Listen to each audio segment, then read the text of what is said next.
4 minutes after 10 is the time. Have we got a clip? Have we got a clip?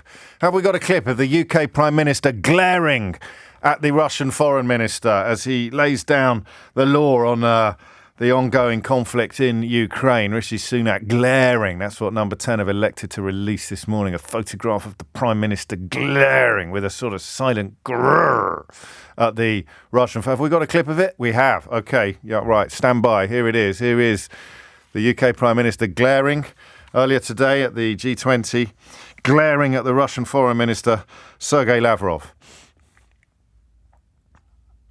Whoa, flipping out. That was quite... Well, crikey, that was actually quite... Do you want to... Should we do it again? Can we play it again? Can you just rewind that, please, Keith? Here he is, glaring.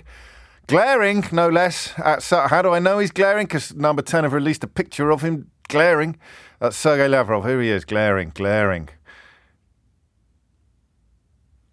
Yeah, kind of like Paddington, but without the warmth or the charm. Or he could be. It's got. Do you know what else it's got a touch of? What's it called? What is it? Is it blue ice? What's the thing in Zoolander? Is it blue ice? What's the thing? It does that look? Blue steel in Zoolander. It's got a touch. Have a look. Have another look. This is him glaring. Do you see a bit of blue steel from Zoolander? Yeah, there it, or possibly, I don't know, Breaking Wind. He could just have the slight look of Breaking Wind as well. Anyway, whatever you do, make sure you keep an eye on that glare today, because Rishi Sunak has told the G20 that Russia's President Vladimir Putin should have been prepared to face world leaders at the summit, as Russia leaving Ukraine would make the single biggest difference to world affairs. Words and glares from Rishi Sunak. And here's the thing. All right, this is a story all about how my life got flipped upside. No, it's not. This is a story that we are going to come across quite a bit for however long Rishi Sunak stays in Downing Street, because it is something that I noted last week at PMQs or the week before.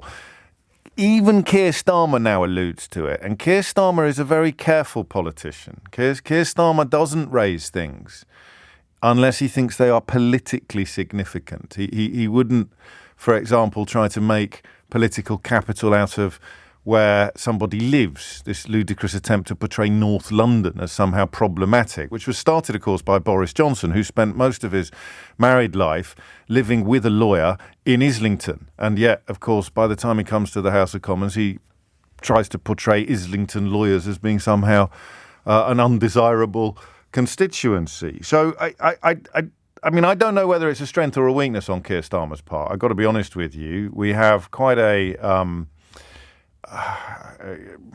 knockabout political landscape in this country, and with right-wing media really not stopping at anything. There is no depth that right-wing media would leave unplumbed, would it?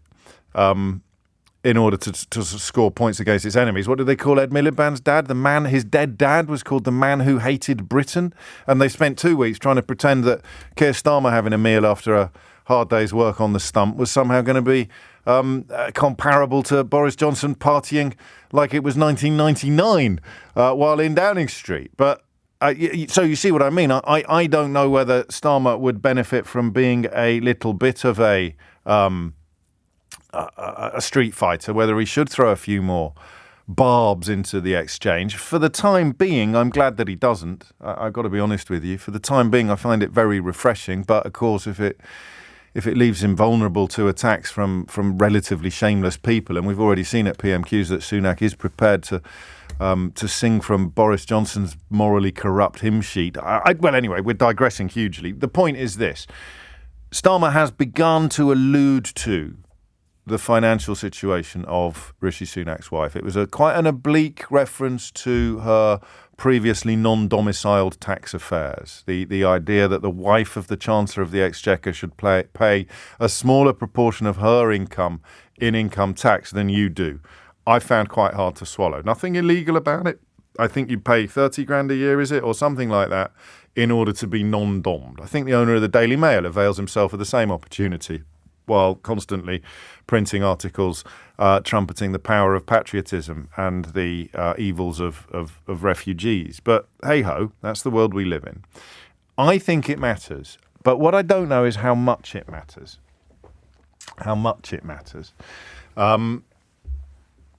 I don't know how relevant it is that she's, for example, very, very rich. I can make a case for that not mattering. You've got that quote, haven't you, from F. Scott Fitzgerald in The Great Gatsby. They think deep in their hearts that they are better than we are because we had to discover the compensations and refuges of life for ourselves. This is about people who were born very rich. Even when they enter deep into our world or sink below us, they still think that they are better than we are. They are different. But Sunak wasn't born rich. But his wife, I think his wife was. The point is this: you can be very, very rich and still dedicated to doing good. You can be born very, very rich and still dedicated to fighting the system that has rendered you so wealthy. I don't think per se just saying someone's very, very rich, therefore they can't be trusted politically, is valuable. But I do think that there's something really grim about what's happening at the G20 this morning. I don't see how anybody, let alone the UK Prime Minister, can speak strong words to the Russian Foreign Minister while his wife is taking dividends of over £10 million from a company that hasn't closed its Moscow office. The company is called Infosys. It's a company founded by her father in which she has a stake of just under 1%. And she draws down dividends, I think, in the region of £11.5 million a year from a company that is still operating from Moscow 8 months after the company said it was pulling out. So this isn't complicated in terms of the facts and the detail. But in terms of what I am troubled by this morning, it is perhaps complicated. So let me say right at the beginning, I am happy to be persuaded that this is not a problem at all. I don't like seeing a British Prime Minister on the world stage being compromised. I don't like seeing him behaving pathetically. Maybe he didn't know that they were going to release a picture of him glaring at the Russian foreign minister, but that is objectively pathetic. Sergei Lavrov is a monster. He's a gangster. The idea that we can accrue some sort of political capital by releasing a photograph of our prime minister glaring at this man who's deeply complicit in the butchery of Russian soldiers in Ukraine is objectively pathetic. But it's a communications mistake. He seems to think that being prime minister is like running an Instagram account. If you release enough photographs of yourself looking mean and tough or trying to look mean and tough, then maybe people will believe that you're mean and tough, even if your actions are cowardly and craven. But this conflict, this contrast fascinates me. The idea that you can tell the Russian leadership to, well, we all have to paraphrase Gavin Williamson at this point, don't we? You remember Gavin Williamson? He was the last member of Rishi Sunak's cabinet to stand accused of epic bullying. But of course now he's been replaced in that story by Dominic Raab. I wonder how long Dominic Raab is going to last. So Russia should go away and shut up. You can't tell Russia to wind its neck in while your fridge quite possibly contains food that's been bought with money that has come out of a Moscow office since the invasion was undertaken. Sanctions have been a glorious success, I think, in many, many ways. Oligarchs putting pressure on Putin at home. Who knows why the assault upon Ukraine has gone so badly? There must be a million reasons, but that shaking of support caused by the sanctions have clearly had some sort of impact. The military support, the financial support for Ukraine would be at the top of the list of stuff that matters, and we have behaved creditably, thank goodness, in that field. Nowhere near in terms of international comparisons, as well as Boris Johnson would claim that we had, but we have behaved very, very creditably in that field. Jacob Rees-Mogg lying through his teeth on the telly yesterday, I don't know if you saw this, claiming that if we'd still been in the European Union, we wouldn't have been able to do what we've done with regard to Ukraine. It's almost reassuring to find that you can still be shocked by the grisly duplicity of the Muelling pencil, isn't it? You think you've reached a point where you can't be shocked anymore. I was quite surprised to discover that I can still be shocked by the depths of his duplicity. But there we go. The point today is this. It's a bit of a roundabout introduction, this, for which I should probably apologise, but it's because I'm confused. And I'm worried. I'm conflicted. I worry that my deep, deep disdain for this government and my deep disappointment that Rishi Sunak's promise to bring back professionalism, accountability and integrity, which for 20 minutes I believed, to my eternal embarrassment. Actually, I'm not going to be embarrassed by it. I'm not going to stop hoping. I'm going to give up hopium. I'm trying to kick my hopium habit, but I'm not going to give up hope. It's a huge difference. The hope in the face of incontrovertible evidence that your hope is baseless and forlorn is not healthy. But hope when there is still a glimmer, that's a good thing to have. So yes, for 20 minutes I believed Rishi Sunak when he said he was going to try at least to bring back accountability, integrity and professionalism. But then of course he put Suella Braverman in his cabinet, and then he put Gavin Williamson in his cabinet, and then he put Dominic Raab in his cabinet, and you realise he didn't care a fig about any of those things. He didn't care about professionalism. He didn't care about accountability. He didn't care about integrity. But I'm still British. And this is the world stage. And this is our leader. So you want, unless you're really curdled, you want some sort of success. You want prestige, if that's the right word. You want to matter on the world stage. It's a little bit of a throwback to my school days when the map was red, but I am not yet ready to abandon the idea that the United Kingdom is a world power, that it should matter on the world stage. We might be hemorrhaging status and position in pretty much every corner of the country now. We've been overtaken by Paris with regard to the biggest stock market in Europe. I don't know if you saw that story. No prizes for guessing why. But I don't want to surrender the idea that we can actually exert influence upon a scumbag, that was close, like Vladimir Putin. I really don't. So what do you think Sergei Lavrov thinks when Rishi Sunak starts laying down the law to Vladimir Putin? One man, he said, has the power to change all of this.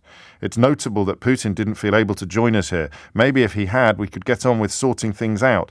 And yet his wife takes £11.5 million a year out of a country that's still operating in Moscow 8 months after the company said it was pulling out. Even McDonald's has shut down in Moscow. Even McDonald's has done it, but the UK Prime Minister's wife's family business has not. And yeah, as I conclude this little introduction, I think that really matters. The problem I have now at work sometimes is loneliness. Right? Don't get your violins out. We did it yesterday, actually, when we opened the show. The rest of the media was going on about this deal that they'd signed with the French as if it was the second coming, and we opened the show by saying it looks pathetic to me. By the time the BBC did the 10 o'clock news last night, everyone was taking the mickey. I was very, very gratified by that, and in case you think I'm blowing my own trumpet, I nearly opened the show yesterday by suggesting that Sergei Lavrov, the foreign minister of Russia, was in the process of defecting. So I could have made a huge clanger. I could have got something horribly wrong. I didn't. I went down that road. And today I'm going down this road. But you're not going to read this in the Times or the Telegraph or the Daily Mail. You're probably not going to hear this thought anywhere else, which means it could well be wrong. And I want to absolutely stress it. I could be completely wrong. Maybe it doesn't matter at all. But I'd need you to tell me why. Because it seems to me that if I were to be sitting at the G20 today, firing verbal mortars at Vladimir Putin, claiming the moral high ground with Vladimir Putin, condemning and criticizing Vladimir Putin, while my wife's family business was still doing business in Vladimir Putin's capital city, was still staffing an office in Moscow, I think that my position, both morally and possibly politically, would be pretty close to completely undermined. I don't see how you can do both. Am I wrong? Am I right? Am I naive? Or am I barking up entirely the wrong tree? I need your help with this. I honestly don't know, but I think it really matters. I think it's very significant. What do you think? Particularly, of course, if you've got some sort of investment in the Ukrainian war. I'm going to give you the phone number now, and I'm going to remind you once again that I am hoping to be at least partly persuaded that it doesn't matter.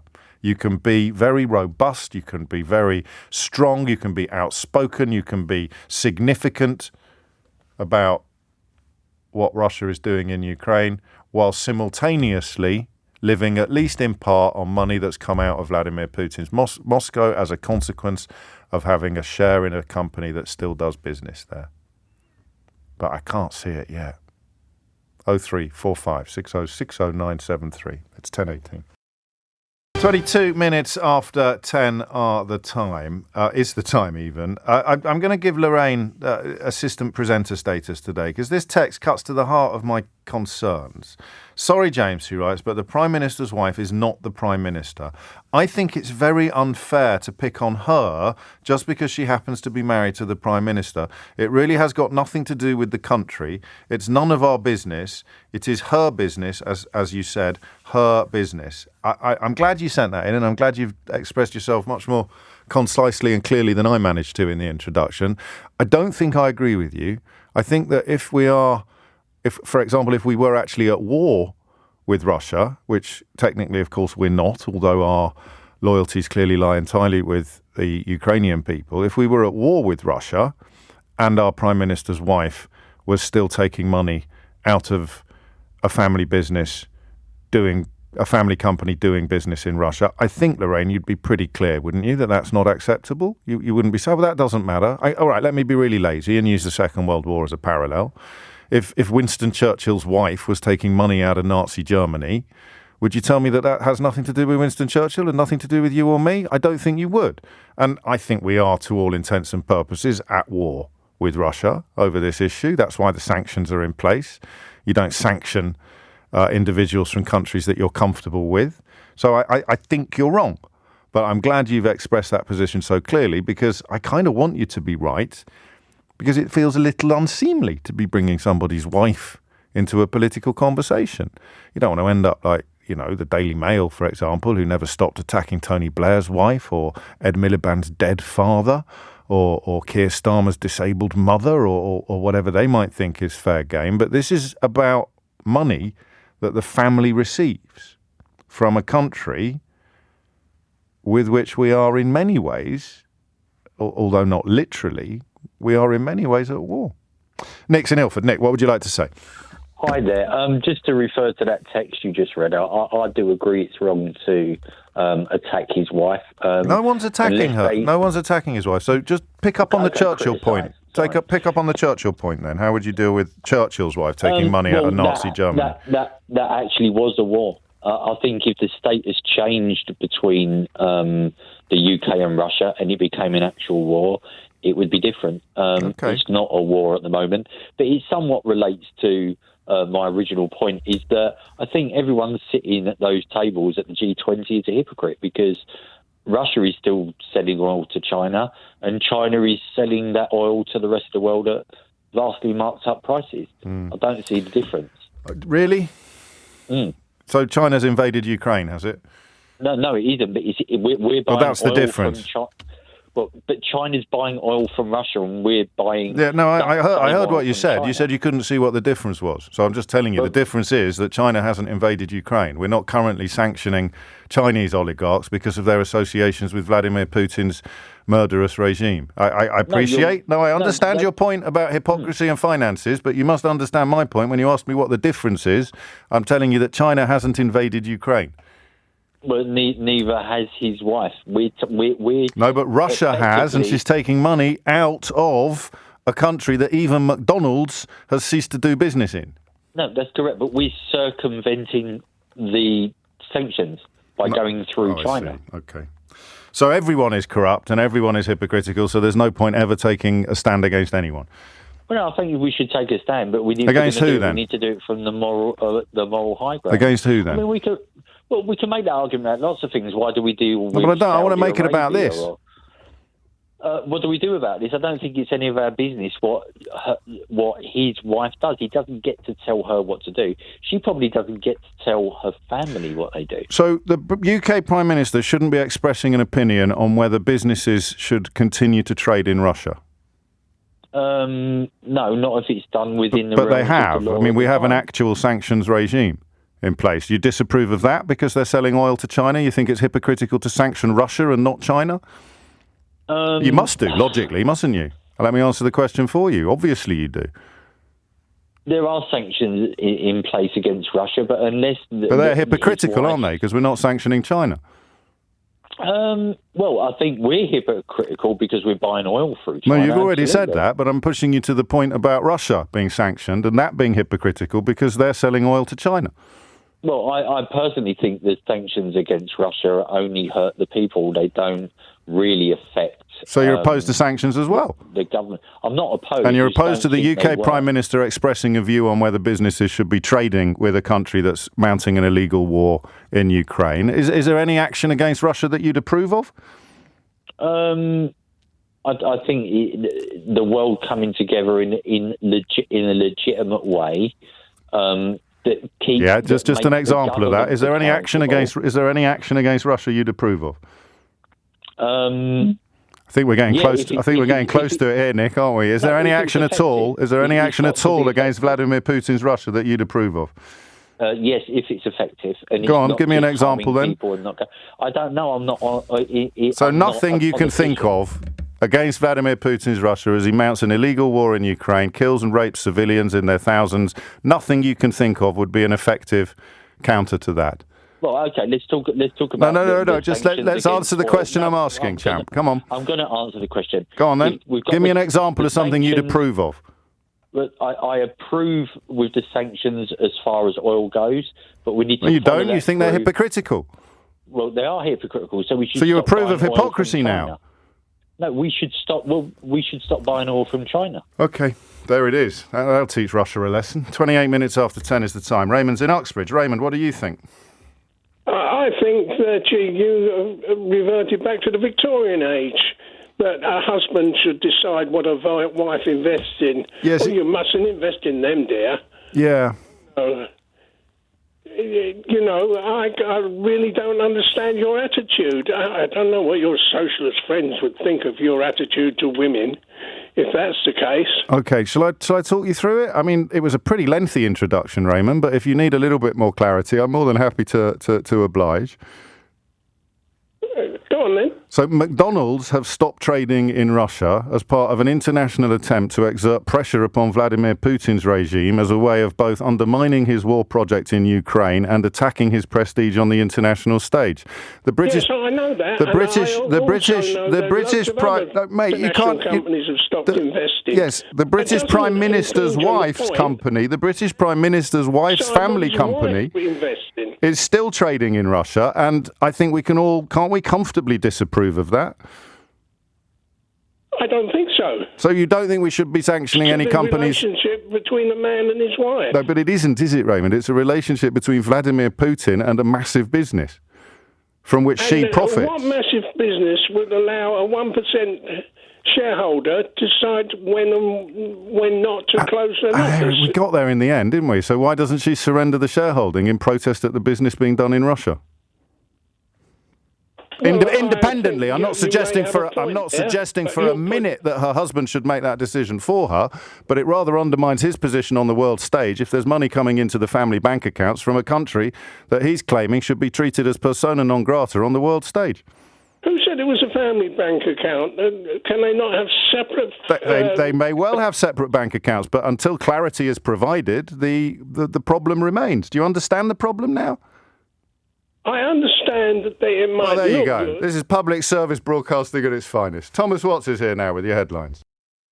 25 minutes after 11 is the time. Is the UK Prime Minister's, what would you call it, robust language against Vladimir Putin undermined by the fact that he's married to someone, whether a man or a woman, is immaterial to me, although he happens to be married to a woman, is doing business with Russia, is making money out of doing business with Russia.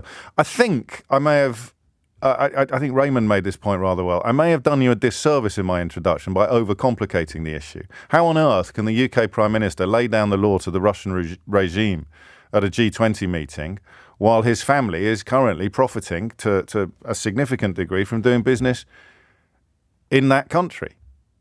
If McDonald's pull out, how the hell can the Prime Minister's wife still be taking money from a company that hasn't? Answers on a postcard, please, to 0345 6060 973. Lewis is in Putney. Lewis, what do you think? Hi, James. So my view is because I work for a company that does business in Russia. Okay. There's a but coming, Lewis. I can see it from here. And I cannot lie. Go on. So I work for a pharmaceutical company, as you probably well know, and under UN law, medicines are exempt. So we still supply Russia with medicines that they require. And I mean, that's sort of Geneva Convention territory almost, isn't it? You wouldn't want a country's citizens to be denied medicines. But we're still a big corporation relatively, and so we still make a profit from that market. But what our company is doing is any profits from the Russian market go to Ukrainian charities. Oh gosh! Well, there it is. Which very much annoys Russia, but they want their drugs, so it's quite. Yes. Why don't I know more about that? Is it? I mean, it may be just me being an idiot. It's in the public domain. It is. So I'm sure. Lots of, if I told you who I work for, you could find it, but I'm not going to. No, okay. Well, mention it off air. Mention it to the producer, because I'd like to look it up. It's a really good example, actually, of how these issues are not black and white. In the case of a pharmaceuticals company, they're not black and white. In the case of a burger chain, they clearly are. In the case of an IT company, I'd suggest that they were. That's my central point, which is with McDonald's, they're restricted by the law. Now, as I understand it, her company is an Indian company, and India are neutral in this situation, and so their company are restricted by the law. Now, she doesn't make the law in India or in the UK, and nor should that be the case, because that would be a gross breach of democracy. So, but he does. I think maybe what she could do is say something along the lines of, I'm going to donate X amount of money to a Ukrainian charity, which is probably relative to the profits we make from the Russian market. And it kind of kills the argument a little bit. Except it does for us, and it would address most of the points that we've raised this morning, but it would also embarrass her father enormously. Quite possibly, that's the problem when you're married to the Prime Minister of a country. Which is the whole point of this, isn't it? That there is a conflict of interest, and she could dodge some of that criticism by doing what your company does and giving the profits directly to Ukrainian charities, but that would involve a moral judgment upon the people who hold the other 99.89% of the stock in this company, wouldn't it? Because effectively she would be saying that this is dirty money. That's why I'm giving it to Ukraine. So I don't think they've said that they want to pull out. You would think there is some shareholder, momentum behind such a move. Well, again, I mean, it's obviously not a company that gets written about widely on this side of the world, except in the context of the Prime Minister's wife collecting £11.5 million in annual dividends from a company still operating in Moscow, where Lewis's example teaches us that they could be giving any profits to Ukrainian charities. It'd be tricky because you would simply say to an IT services company, why the hell are you still doing business there at all? Whereas McDonald's, which one would argue is, not exactly a world leader when it comes to moral compasses, McDonald's has shut its doors and closed down. Incredible, really, to think that the UK Prime Minister... I think this is footballification. I think we had two examples of the leftist position on this, which is we shouldn't really be doing anything that might hurt Russia at all, from our first caller. And from our second caller, we got the footballified, how dare you criticise a Conservative. It doesn't matter whether it's the wife or the husband of a Conservative Prime Minister or a Labour Prime Minister. If you're sanctioning a regime while your partner, your spouse, is profiting from doing business with it, you've clearly got a problem. But I mean, no one understands the restrictive nature of footballification any more than I do.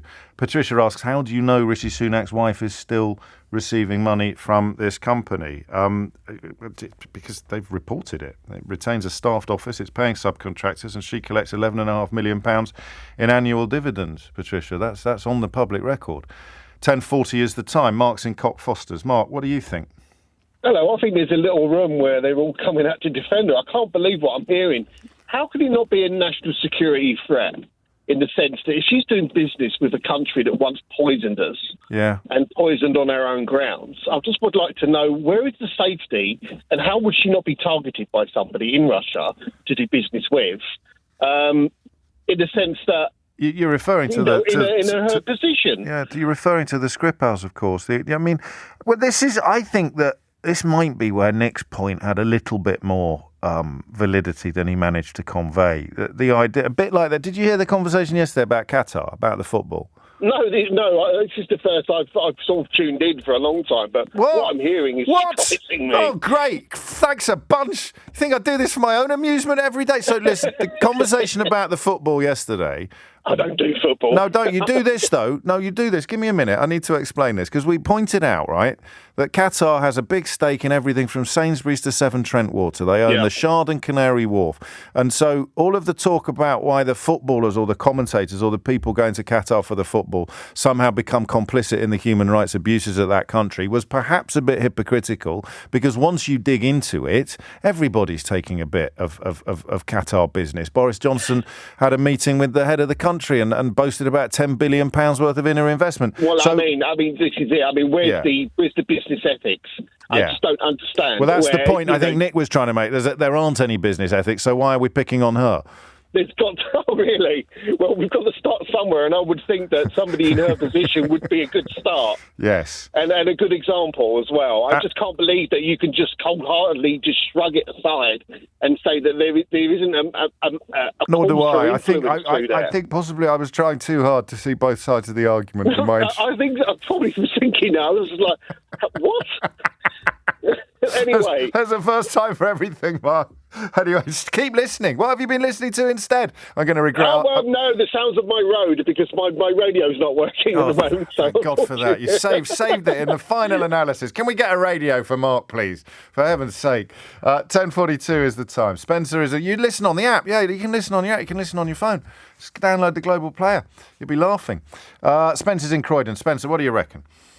Yeah, but James, I'd like to say, first of all, she's less than a 1% shareholder. It's 11.5 million quid a year, mate. I mean, hands up for that. It's about the voting rights on there and how much voting influence she has on that company. Yeah, she can vote not to take her money. That's just a one vote, one woman, one vote part of the business. Well, how much influence would that stop the company doing? Well, it would insulate her husband. It would insulate her husband from the very obvious accusation that you can't lay down the law to Russia while your wife is trousering money that's been made in a country that other businesses around the globe have been queuing up to stop doing business with.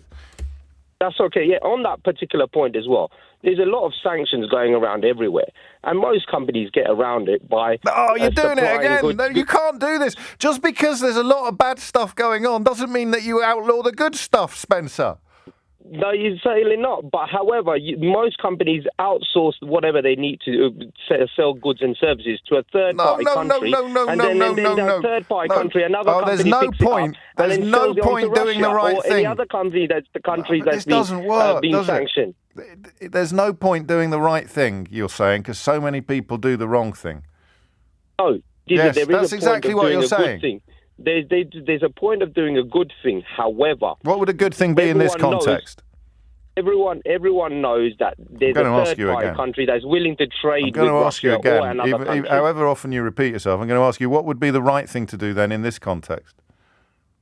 Right thing to do is probably show her, look, she's earning that particular money, and show the board that she's not happy with receiving that money. So why hasn't she done that? Put that money on hold.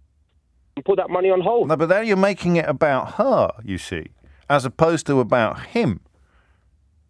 But it's about her. It's not, because she's not sitting at the G20 telling everybody that Vladimir Putin is a wrong un who needs to be this, that, and the other, while also not being able to impose sanctions on Vladimir Putin's Russia in his own house. But it's about her, then only it's about him.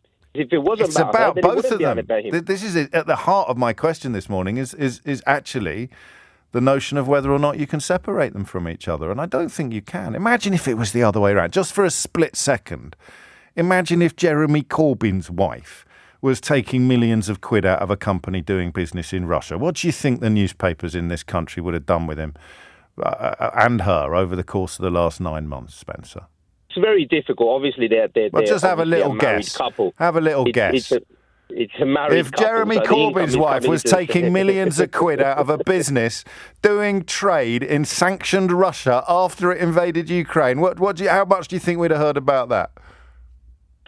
Quite a lot. Quite a lot. Yeah, all right. Let's part on that note then. Or Ed Miliband's wife, or Keir Starmer's wife, but particularly Jeremy Corbyn, of course, on this occasion, because much of his team seemed rather less disgusted by some Russian antics than the rest of the country. 10:46 is the time. It's 10 to 11, and this is it from Yogesh. What's not to understand, James? All businesses that deal with Russia should rethink their involvement with the country unless you're related to the Prime Minister and he will benefit financially from said business. And if you're still barking up the tree that says, oh, they're not the same at all, then this is the rules for judges, or rather, these are the rules for judges. The fair-minded observer does not assume that the interests of spouses are indistinguishable. They are not. The test to be applied where there is a familial connection appears to be the same in presumed and apparent bias cases. So if a judge's spouse has a significant financial interest in Company A and a case involving Company A comes before that judge, they are usually obliged to recuse themselves. Thankfully, I don't have any personal experience of that or the next thing I'm going to talk about, which is when you are in pursuit of unemployment benefits or some form of help from the state, do they not look at household income? Is household income not a thing for the HMRC, or at least for the DWP in some areas? So the idea that you separate the financial affairs of one spouse from another in public life is palpably absurd. And in fact, it was that conversation with the last lad, actually, that really focused the mind on this. I don't generally do. I occasionally do it with Diane Abbott because I think she takes an unconscionable amount of abuse. I am by no means a member of the Diane Abbott fan club, but objectively speaking, 80 to 90% of the abuse that she receives is to do with her gender and her ethnicity and possibly her political party. It has absolutely nothing to do with her character or performance. But 10 to 20% of it does have to do with her character and performance. That's why I'm not a fully paid up member or indeed even a part-time member of the Diane Abbott fan club. She does some very silly things and continues to do so. But I do use her as an example sometimes, very rarely, because it's quite a lazy trope, just to go, well, imagine if it was so-and-so. But imagine if Jeremy Corbyn's wife was making millions of quid from a company still doing business in Russia. You got 2 weeks of front pages about Keir Starmer having a curry. Not a sausage, not a whisper, barely a syllable in the right-wing media about the fact that Rishi Sunak's wife makes millions of quid every year from a company that's still doing business in Russia. And if you think that's fine, why did they say in March that they were going to pull out? Go on, riddle me that. I let you down this morning. I tried too hard to see the other side on this argument. I think the early callers demonstrated there isn't one. It's absolutely outrageous. Absolutely outrageous that the man can't even ensure proper sanctioning of Russia in his own house. And household income matters. Spousal income matters. Judges don't get to say, oh, no, those are my partner's financial interests, not mine. So why the hell should prime ministers? Sitting there at the G20 trying to tick off Sergei Lavrov with a big glare and strong words while his own spouse, gender is immaterial, while his own spouse takes 11.5 million quid a year out of a company that's still doing business in Moscow 9 months after saying they'd pull out. It's absolutely shameful. And I apologise for trying so hard, it's my curse, for trying so hard to entertain the possibility that there might have been two sides to this argument. Even I get gaslit by right-wing media. Even I sometimes forget that I live in a country where 80 to 90% of everything I see and read is designed to serve the interests of the Tory party. But that little Corbyn thing there, come on. Jeremy Corbyn's wife is taking millions of pounds every year out of a company still doing business in Russia after it invaded Ukraine. And he was still leader of the Labour Party, not even Prime Minister, just leader of the opposition. Yeah, exactly. Literally nobody is going to tell me that they'd be giving Jeremy Corbyn's wife an easy ride, or they wouldn't be reporting it at all, or they'd be talking about what a great... It's absolutely incredible that he sits, and in fact it's a mark of just how bent we've become as a country. We've got our Prime Minister sitting at the G20 trying to lay down the law to Russia, while his own wife is taking millions of quid out of a company still doing business in Moscow. I am so sorry for trying to be open-minded, or whatever the phrase is at the top of the show this morning. It's pants down disgraceful. And if you doubt me, then just have a little think about what would happen if it was Jeremy Corbyn's wife. Or husband. For anyone pretending that there's some sort of Victorian... My socialist friends pretending that there's some sort of Victorian husband telling the wife what to do. In an equal society, husband tells wife what to do equals wife tells husband what to do. So it doesn't matter. It's incredible. And unless you can unpick the Jeremy Corbyn conundrum, I'm afraid you're on a hiding to nothing. You can't even get child benefit, I don't think, if your husband's tax return or your wife's tax return is above a certain threshold. Household income determines whether you even get child benefit, right? Oh, but it's got nothing to do with whether or not the Prime Minister can take the moral high ground with Russia. Absolute nonsense. I can't remember the last time I've been so embarrassed by an introduction that I've done on the programme. Absolutely pathetic of me to try so desperately to see two sides to this argument. It's stone cold rank behaviour. You can't even get child benefit if your household income is above a certain level. But we shouldn't talk about the Prime Minister's household income coming from Russia while he's laying down the law to Sergei Lavrov and Vladimir Putin at the G20. What a joke they've turned us into. Kirsty's in Leicester. Kirsty, what would you like to say? Hi, yes, I used to be a civil servant for the Foreign Office. And if we met up with any Russians, we had to report it. Also, my husband had to get permission to marry him, so he was vetted. And after I left the Foreign Office, for 10 years after, I was not allowed to visit Russia. Now, if we have those checks and balances, which were quite right, because at one stage I did actually meet up with some Russians when I was looking at some paintings, and they offered to do a deal for their friends on buying the paintings. So these things are very real. They do happen. And that's why we do need checks and balances. And we don't have any. So to be clear, your husband or wife, but you mentioned a husband, so we'll talk about him. What would have happened when you were working at the Foreign Office if your husband was taking money out of a company still doing business in Russia? I would not have been allowed to marry him, and that would have been quite right. So that was before they invaded Ukraine. Yes, well before. It was quite a while ago, but we're back to those we don't have a good relationship with Russia at the moment. At that time, we were having more of a hopeful relationship than we are now. Yeah. Just vetting. I mean, simple. I mean, no one's suggesting that she's a spy or anything like that, but the financial interest, the household income, it's an absolute no-brainer, isn't it? The more you think about it and the more you talk about it. It doesn't always have to be voiced to be correct.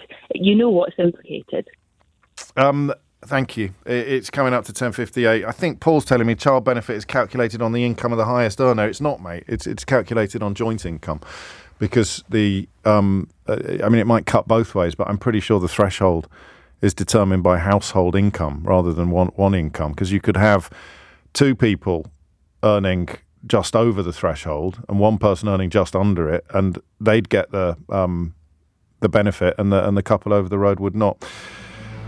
Look at that. 10:59 is the time. I'm actually embarrassed by that. I'm gonna have to be very careful in the future not to try so hard to see the good on the side of the government or to give a break to people involved in Rishi Sunak's administration or indeed in his life, whether it's his wife or his Deputy Prime Minister, of course, is accused today of being a serial bully. It is, and it is also part of the Emperor's new clothes. It's the flesh-coloured body stocking.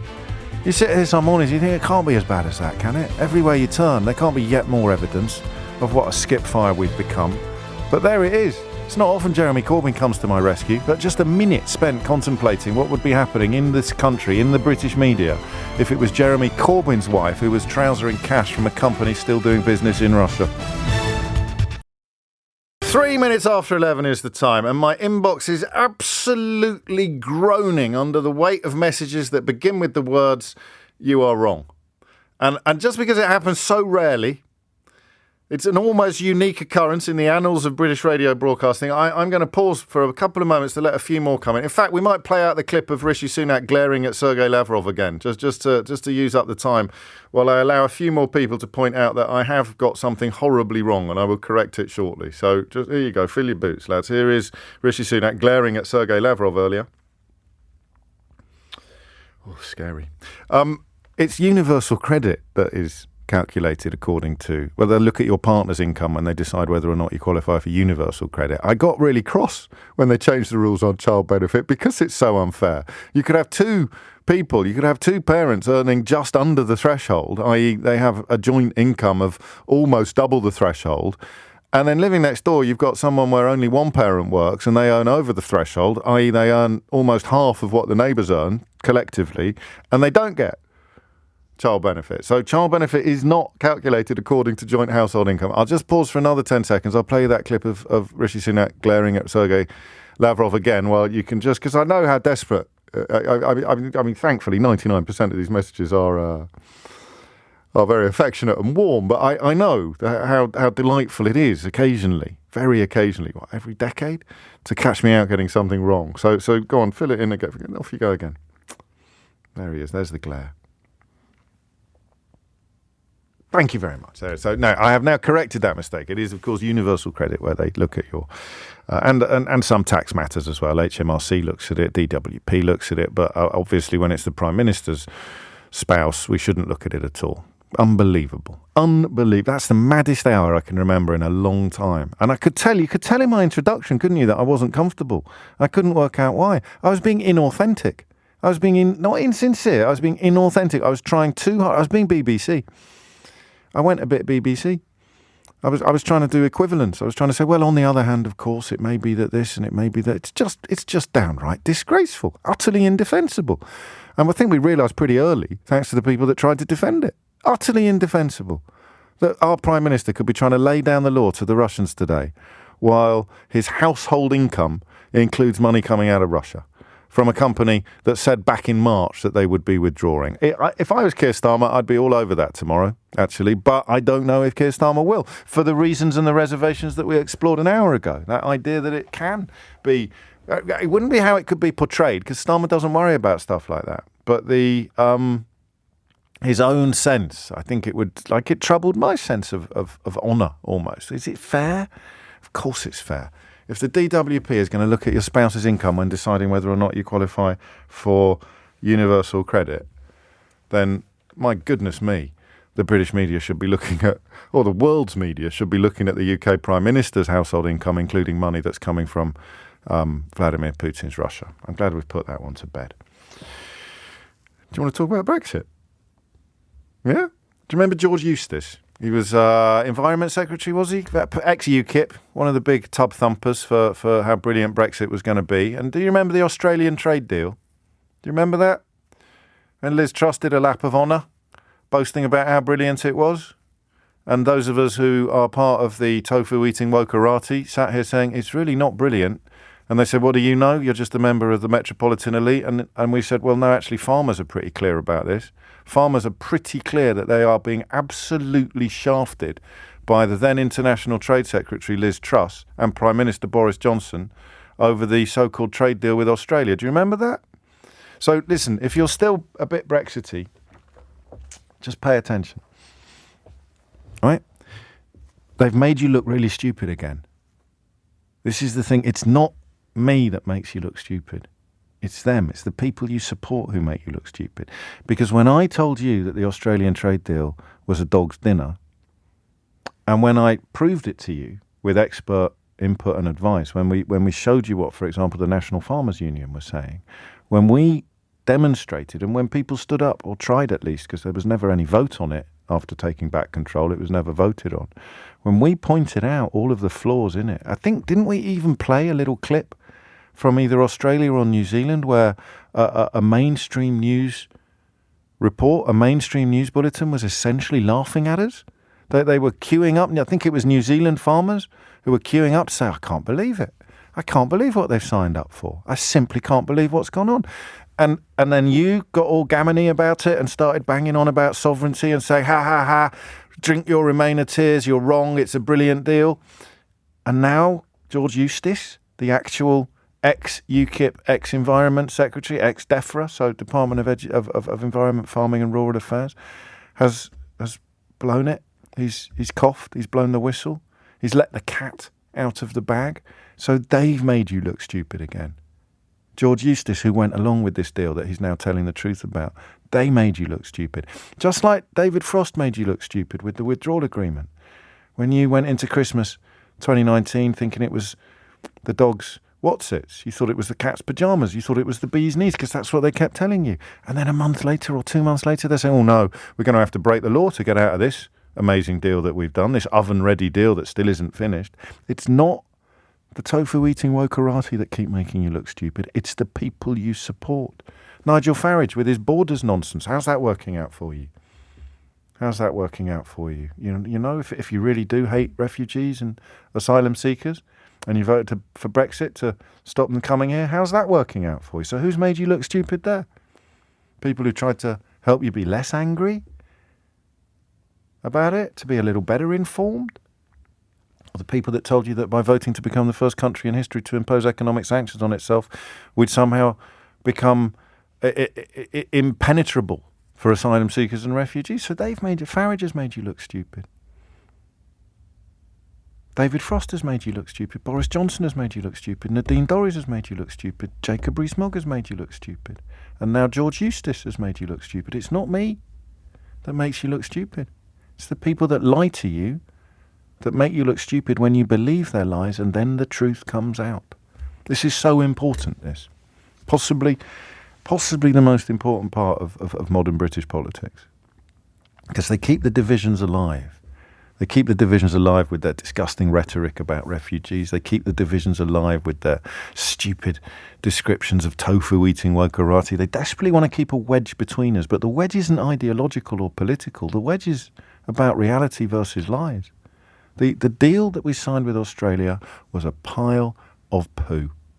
It was designed entirely to allow Liz Truss to go to the G7 in Cardiff and do a lap of honour. Boris Johnson was too busy faffing around. God knows what he was up to. He probably didn't even read it. But he can stand up in the House of Commons and describe it as brilliant. And what did you do? Yeah, you took the win, didn't you?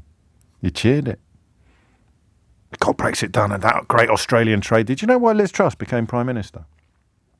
Liz Truss became Prime Minister because these ludicrous deals that she signed or rolled over were portrayed by Liz Truss as being superb. And people were so desperate for anything that allowed them to cling to the notion that Brexit was going well or that Brexit was a good idea. They were so desperate for it that they put Liz Truss at the top of their approval ratings in the whole of Boris Johnson's cabinet. I remember looking at it and thinking, pardon? Liz Truss, the most popular member? Oh, God, they think these deals are good. They think the deals that have just been rolled over from what we had with the EU are some sort of achievement, which of course they're not. They think the deals with places like Japan, which are in some ways on paper better than what we had as a European Union member, but actually in real terms worse because a company that was doing trade with the UK in the EU gets a gateway to the biggest single market in the world. A company in Japan contemplating contracts with a company in the UK that's not in the EU. Well, you can work that out for yourself. But so Liz Truss, and then the deal with Australia, the one that the EU doesn't have, the one that didn't involve a rollover, this brand spanking shiny new trade deal with Australia. That's what made Liz Truss Prime Minister. And George Eustice, who was in the farming department at the time, well, have a little listen to what he said in the House of Commons yesterday. Unless we recognise the failures that the Department for International Trade made during the Australia negotiations, we won't be able to learn the lessons of future negotiations. And there are critical negotiations underway right now, notably on CPTPP and on Canada. And it is essential that the Department for International Trade does not repeat the mistakes it made. And so the first step is to recognise that the Australia trade deal is not actually a very good deal for the UK.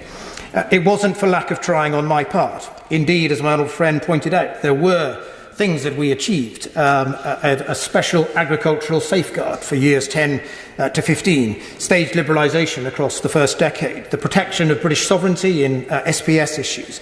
It's no surprise that many of these areas were areas negotiated either exclusively or predominantly by DEFRA on behalf of the UK team. But it has to be said that overall, the truth of the matter is that the UK gave away far too much for far too little in return. That's actually incredible. In a normal country, that would be epic news because it is yet more evidence of the utterly unnecessary and avoidable damage that we've done to ourselves in pursuit of some mythical dream, some mythical thing called Brexit, a brooch of purist Brexit. That's George Eustice talking yesterday in the House of Commons about the government that he was in. He said the opposite at the time, I'm pretty confident. Incredibly cowardly, incredibly craven, incredibly duplicitous, now that he's no longer a minister, to turn around and urinate all over the deal that they were cheering to the rafters not long ago. I'll find you. Guess who's at the front of the queue of people who are describing it in strong terms. I've got another clip for you if you want to hear it from a fellow that used to be on the Monetary Policy Committee. But before we do that, just cast your mind back to July of 2021. So you've now heard George Eustice, who was part of the negotiations. In a craven and cowardly fashion, he's turned around after losing his place in government and put the boot into a deal that everybody honest knew was rubbish when he was telling us it was brilliant. Guess who stood up in the House of Commons and said this? I have more confidence in my farmers. I think they can compete with the best in the world, and the Australians are fantastic farmers who have high standards of animal welfare, and we should not be so frightened, so nervy, so feeble in feeling that a little bit of competition from Australia will do us harm. It will do us all good, and our farmers will flourish and prosper as they get access to new markets too. Right, now listen to the bloke that was actually Secretary of State for Farming when the deal that Jacob Rees-Mogg is talking about was signed. So we go back to George Eustice. Unless we recognise the failures that the Department for International Trade made during the Australia negotiations, we won't be able to learn the lessons of future negotiations. And there are critical negotiations underway right now, notably on CPTPP and on Canada. And it is essential that the Department for International Trade does not repeat the mistakes it made. And so the first step is to recognise that the Australia trade deal is not actually a very good deal for the UK. It wasn't for lack of trying on my part. Indeed, as my old friend pointed out, there were things that we achieved, a special agricultural safeguard for years 10 to 15, staged liberalisation across the first decade, the protection of British sovereignty in SPS issues. It's no surprise that many of these areas were areas negotiated either exclusively or predominantly by DEFRA on behalf of the UK team. But it has to be said that overall, the truth of the matter is that the UK gave away far too much for far too little in return. And then the haunted pencil himself. I have more confidence in my farmers. I think they can compete with the best in the world, and the Australians are fantastic farmers who have high standards of animal welfare, and we should not be so frightened, so nervy, so feeble in feeling that a little bit of competition from Australia will do us harm. It will do us all good, and our farmers will flourish and prosper as they get access to new markets too. July 2021 that was. Jacob Rees-Mogg characteristically talking complete twaddle and advertising the fact he understands nothing. And I'll give him that. I don't think he did understand it. George Eustice did, because he's admitted it. And in June 2021, he stood up in the same House and said, Australia is an important ally and this is a good agreement between us. I'm going to take a break now, and during it, hopefully I'll work out a question to ask you about this absolutely disgraceful revelation from the former Secretary of State for Farming, George Eustice. It is 20 minutes after 11. I have something from a lecture that I think Henry Dimbleby, who has been a government advisor on food matters, but takes a particular interest in farming as well for obvious reasons. I think he gave a lecture to the RSPCA.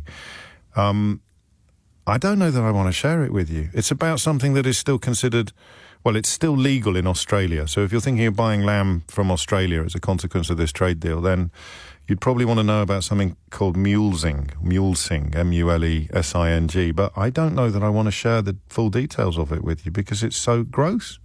I'm not a vegetarian, I should say. So, you know, I expose myself to some of the usual accusations of hypocrisy here by reading or reeling from details of what farmers do to young lambs in order to prevent fly strike infestations in sheep. But here's the point. Here is the point. George Eustice stood up in the House of Commons and said that the trade deal with Australia was good. Yesterday he stood up in the House of Commons and said this. There's something wrong with our system, but I'll get back to that in a minute. I'm not going to stop on this. I'm not going to stop because it doesn't make my blood boil. I'm not going to lie to you because I'm not a farmer. But if I was a farmer, you've got Jacob Rees-Mogg lying through his teeth in the actual House of Commons. You've got George Eustice describing it in glowing terms in 2021 and now blowing the lid off it in 2022. And you've got this ludicrous situation in which the debate is still being stifled. It's still being, if you like, sat on. I go a quick word with Karen in a minute, I think, but I haven't actually. Why has Karen phoned me? I haven't even asked a question yet. Karen, why have you rung me? I haven't asked a question yet. Hello, James. Hello, Karen. Hello. Yes, I would just like to, before you formulate your definitive question, thank you. Could I, in a kind of a kindly and joking way, can I sort of take issue with you, please, over something you've said? You said that Boris Johnson, George Eustace, Nigel Farage, and Jacob Rees-Mogg, and all of that crowd, they know who they are. You said that they've made us all look stupid. No, they've made Brexiters look stupid. Well, no, I'll get on to that in a minute, but okay. if you don't mind. But no, I think they've made us all look stupid because we tried to listen to them. We tried to understand what we were talking about. We thought they were very clever. We thought that they knew all sorts of things that mere mortals like us didn't know. Maybe. And they thought, they gave us the impression they had access to all sorts of information and data that helped them to make the right decision. And they bamboozled us. But what they've done is to prove how stupid they are. They haven't made us look fools. They've made themselves look foolish very, very publicly. I'm afraid to say I didn't vote in the European Union. I tried to understand all of the arguments and the debates. I didn't know who to listen to. The people I really distrusted were people like Rees-Mogg, Farage, Boris Johnson, and all of those. I distrusted them, but I didn't understand all these, what I thought at the time were important issues, such as trade deals, trade agreements. I literally did not understand those things, and I thought, that takes a university degree to be able to know which books to read, to make sure you're getting the correct information and not misinformation. And I judge myself to be not intelligent enough to understand all of these complicated issues. God. I believe that we really, really, really should stay in the European Union for obvious reasons like safety and security, and what if there's another war in Europe, God forbid. We didn't know what Putin was planning at that time. And I thought it would be a good thing to stay within Europe for lots of other really nice reasons, like I just like being friendly with people. And I think, loads of Europeans, whether they're Germans, French, Greeks, all nationalities in Europe, they love the English. If you go over to a European country, they will stop what they're doing in a supermarket aisle and come to talk to you because they like speaking to the English and they want to practice their English. At risk of the pot calling the kettle black, Karen, can we get to the point, do you think? Well, the point being, no, I'm picking up on you saying that... Okay, no, I understand that. I mean, you're splitting a hair, really. I think I was speaking about the Brexiters who believed the nonsense coming out of the mouths of the people that you're talking about being made to look stupid by the people they believed, as opposed to, as they keep insisting, it's the people who told them the truth that are the problem. But you're in a and in a way, of course, they have made monkeys out of all of us. I feel stupid right. for not having voted. But, you see, I have to remember the way that I was thinking at the time. I generally thought that I myself wasn't intelligent enough to be able to find out all the most important information. And as I said, some key things being trade agreements, which you're talking about now. Yes. I didn't understand them. Nobody did. I didn't know where to begin. Hardly anybody did, except those experts that Michael Gove told us not to listen to, you see. So Jacob Rees-Mogg certainly hasn't got the first idea about trade agreements, and I would argue that perhaps George Eustace did have a slightly better idea, but I wonder who you think's worse, the person who knew it was rubbish and said that it wasn't, or the person who was too stupid to understand how rubbish it was and said that it was brilliant, which is Rees-Mogg's position. It's a question for the ages. Who is worse, the liar or the idiot? I can't even get my head... I'm afraid I'm going to insist. I'm going to go full Jeremy Paxman on you. So George Eustace is a liar. He knew it was rubbish, but he said it was great. Jacob Rees-Mogg is an idiot. He didn't understand any of it, but he said it was brilliant. Who's worse?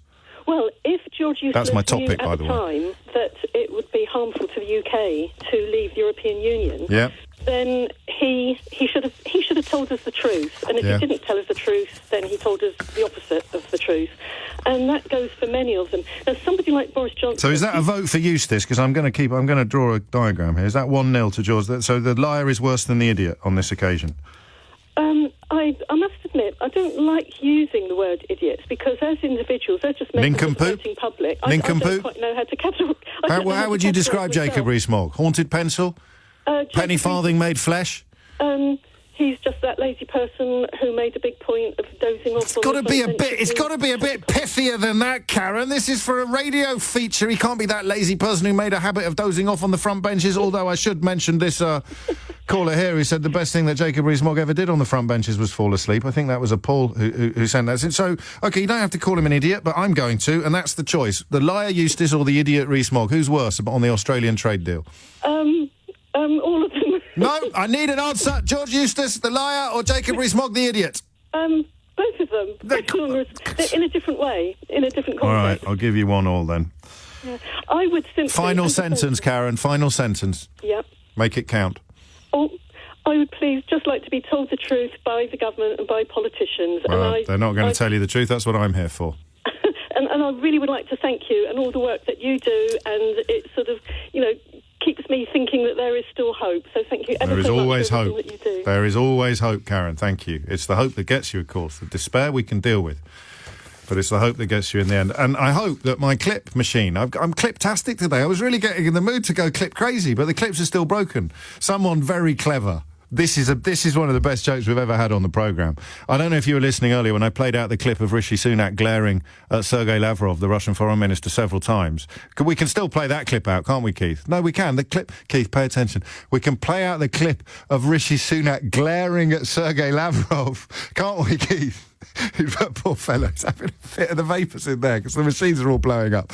Someone actually texted after I tried to play out the clip of George Eustace in the House of Commons, but the machine blew up.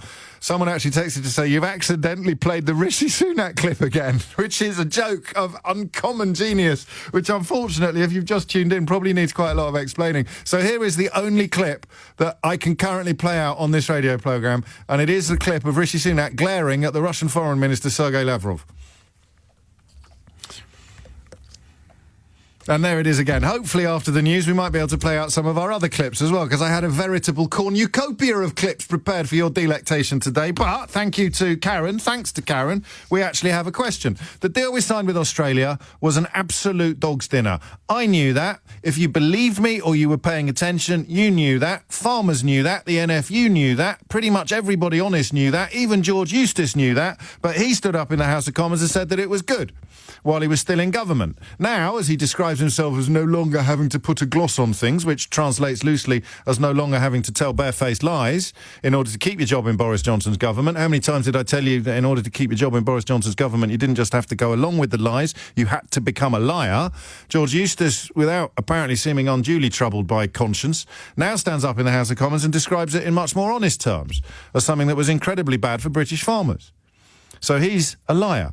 Jacob Rees-Mogg stood up in the same House of Commons and described it in glowing terms, despite, I think we can all agree, not understanding any of it. Because if we've learnt anything about Jacob Rees-Mogg over the years, I think didn't he tell us on this programme that the Australian trade deal was going to be fantastic, it was going to be incredible? He's an idiot. Or an ignoramus, if you prefer. I don't know how comfortable you are with calling a spade, but Jacob Rees-Mogg is an idiot. George Eustace is a liar. So in the context of the Australian trade deal, especially, particularly, I mean, absolutely desperately, especially if you believed them when they told you it was good, right? I know you don't really want to ring me yet. You're probably not ready yet for the full mea culpa. But if you believed them when they told you it was good, if you used to send me texts saying, ha, ha, ha, eat that, you tofu-eating woke-oramus, You believed these people when they told you black was white, when they told you up was down, when they told you left was right. And now they're telling you the truth. They're telling you the truth, which is, as ever, that Project Fear or Remainers were right. Who do you feel most negatively towards? The liar George Eustace or the idiot Jacob Rees-Mogg? Hit the numbers now, you will get through. The number you need is this, 0345 6060 973. And of course, if you knew that the Australian trade deal was an absolute disaster and you knew that Liz Truss was lying, or an idiot, I don't know with Liz Truss, I'm still not entirely sure which way she would go, but some of the further detail that George Eustace provided about this chapter is absolutely appalling. I'll share it with you shortly. But you don't just have to have fallen for these lies. If you didn't fall for them, and now you look back and as reality, as it was always bound to do, begins to bite, who behaved worse, the liar or the idiot? The idiot or the liar? Hit the numbers now, you will get through. Thomas Watts is here now with your headlines. 11:36 is the time. Did that go out live, or did I a little bit of that? Because I was just saying something quite arrogant there. I think it's time to get back on the Brexit warhorse. I was saying to the team, because this is anyway. My clips are working again now, so let's. I say that. Here is the then Minister for Brexit Opportunity speaking in July of 2021. I have more confidence in my farmers. I think they can compete with the best in the world, and the Australians are fantastic farmers who have high standards of animal welfare, and we should not be so frightened, so nervy, so feeble in feeling that a little bit of competition from Australia will do us harm. It will do us all good, and our farmers will flourish and prosper as they get access to new markets too. And here is the man who, at the time that Jacob Rees-Mogg made those claims, I imagine getting accused of being feeble by Jacob Rees-Mogg. I don't know what that's like. Like being accused of being bad at PR by Gerald Ratner. This is what the man who was actually Secretary of State for Farming at the time, previously a Minister for Farming, and before that, almost inevitably, a UKIP member. This is what he said in the House of Commons yesterday. There are critical negotiations underway right now, notably on CPTPP and on Canada, and it is essential that the Department for International Trade does not repeat the mistakes it made.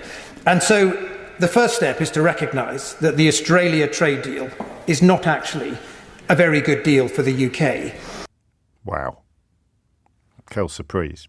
So who do you think is worse, in moral or political terms, or both? And you may dispute my characterisation of Rees-Mogg as the idiot and George Eustice as the liar. They're not mutually exclusive terms. Perhaps I'm being too kind to Jacob Rees-Mogg by suggesting that he's too thick to understand what he was talking about. In fact, he did understand it, and he lied about it, like George Eustice did. Who's worse, the idiot or the liar? This is a really important question, actually, albeit that it sounds a little bit simplistic and schoolyard. It's crucially important, because when we come to pick over, we finally come to reverse some of the damage that's been done by Brexit, how are we going to decide who's most responsible for the mess, the idiots or the liars? Andrew's in Purbright in Surrey. Andrew, what would you like to say? Hi, great show, James. Thanks for having me on. So my family farms in Devon. I was brought up farming in the West Country, but I'm not a farmer myself. Okay. I'm an ecologist. I've worked in Africa and all over. And I'm mad at both Eustice and Mogg, because it's clear that Eustice was in the room, and if he said it was a bad deal, why didn't he push for a better deal in the first place? And Mogg... Or at least tell us, or resign. And say, I am representing British farming. I cannot possibly go along with this deal. That's the point, I think.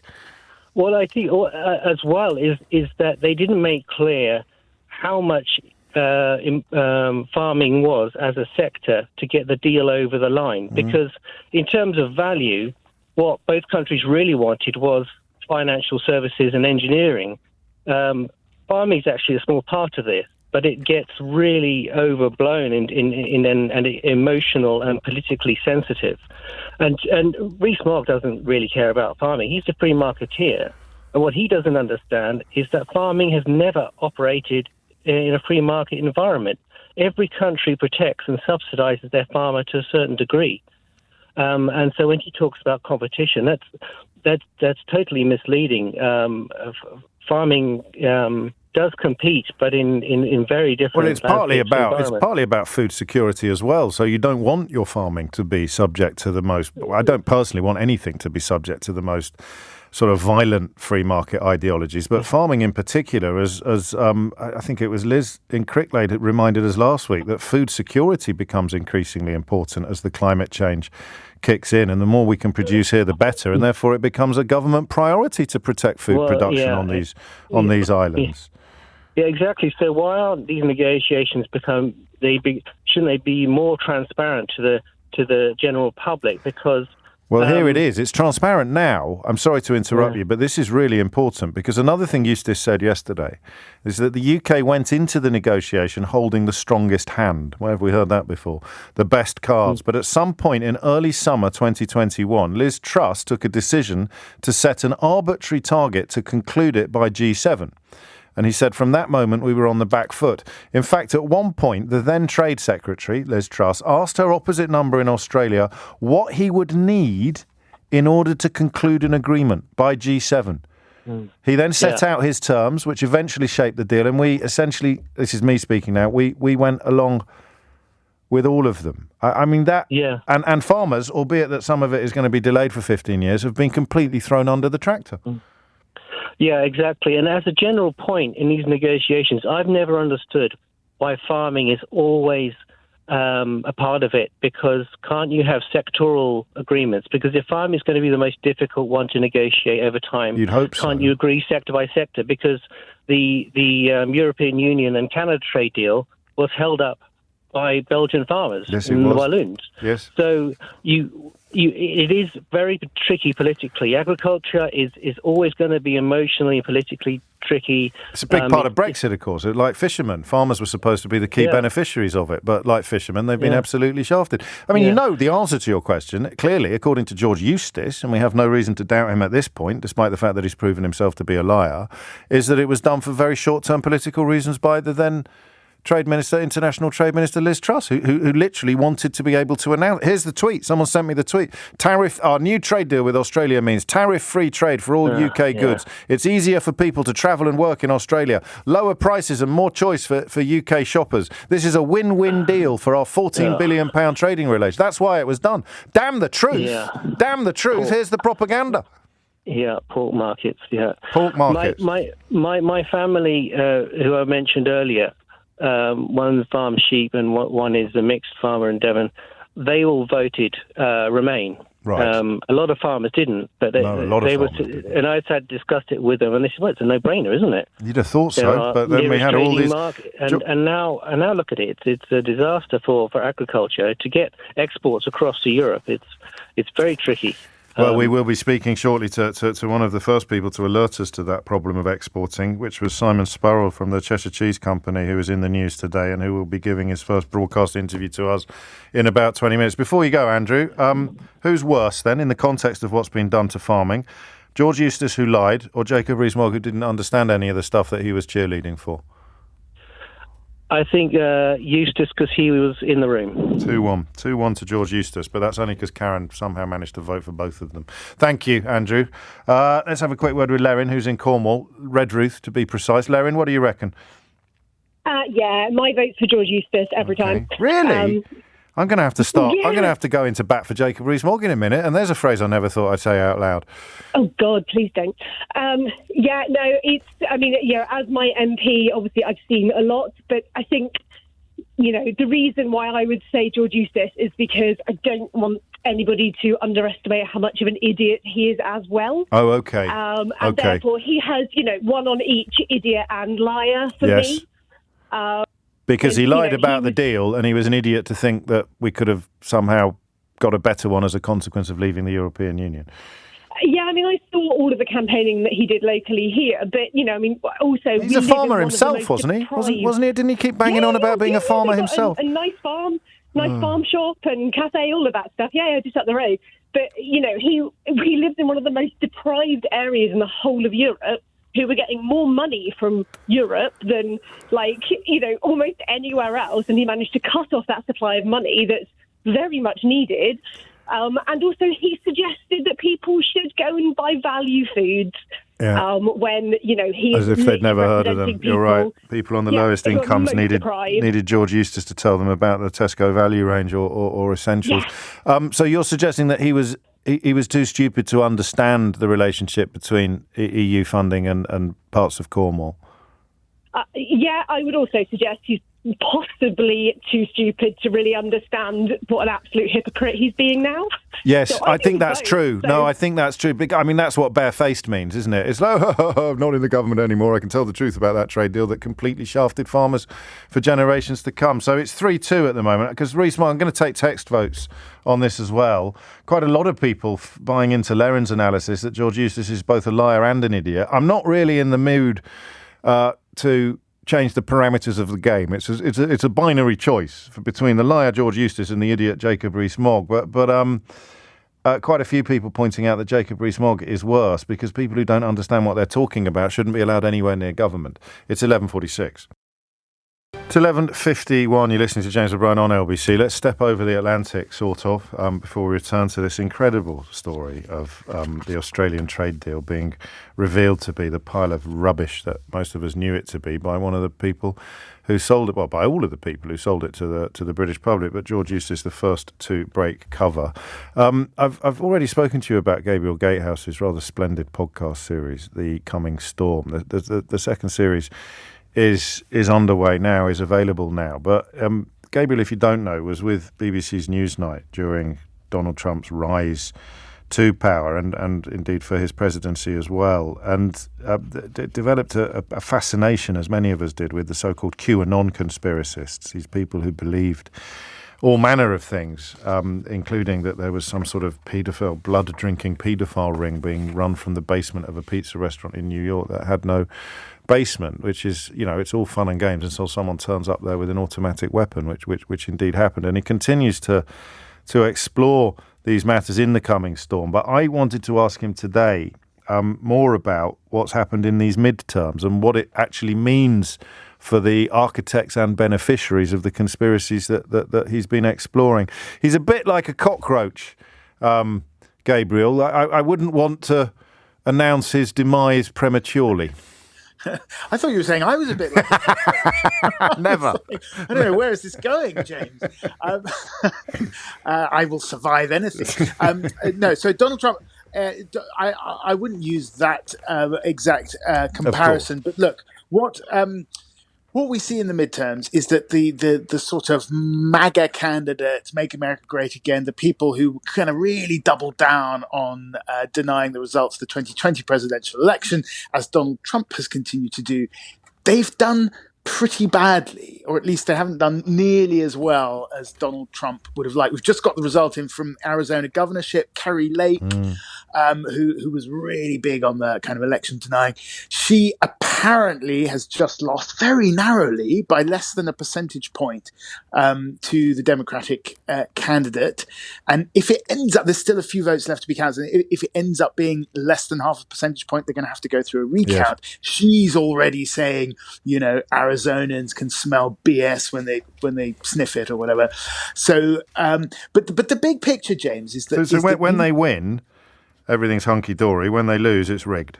Well, so that's what I thought. But interestingly, actually, with the other ones, there are quite a few other sort of election-denying candidates who've also lost their races, and quite a lot of them have just accepted it. Right. So I was watching this happening yesterday. I was like, well, has the genie been put back in the bottle then?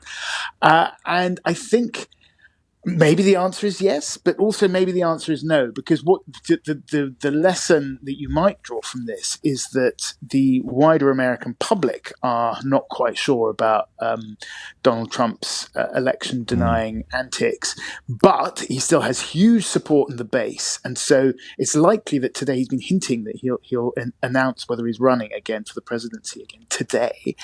If he does run, I think he has a strong chance in the primaries, and the Republican establishment, much like in 2016, will probably be dead set against him again, and I think he will relish that. Yes, so don't count him out yet. Is there a distinction, do you think, between election deniers, public election deniers who knew they were lying, and public election deniers, possibly including Carrie Lake, who actually believed this nonsense?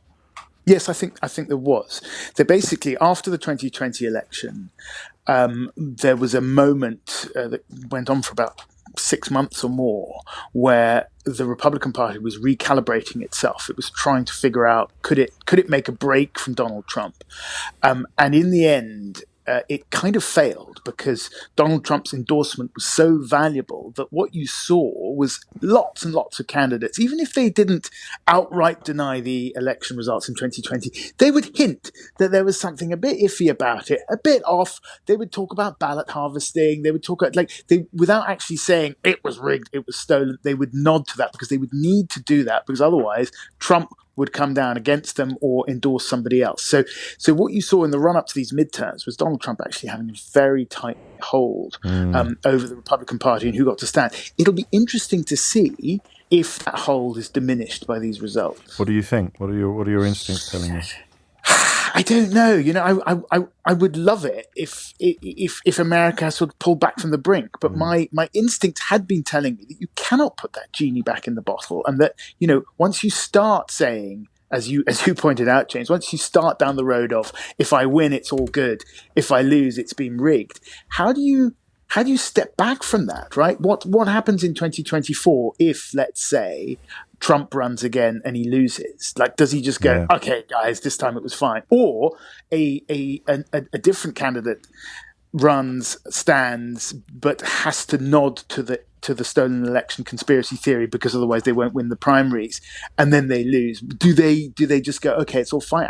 I find it very difficult to see how that gets put back in the bottle, but I might be wrong. Of course. And speaking of genies and bottles, there's no prospect whatsoever of Trump and his acolytes stepping back from the claim that he lost in 2022, that he didn't lose in 2020, is there? 2020. There's no prospect of that happening. We still can't believe we're having these conversations. How quickly I don't think that's his style, really, is it? It's not. So he'll be going into another election potentially, which is operating on more or less the same principles and premises as the last one, claiming that he won the last one, even though the numbers delivered the opposite.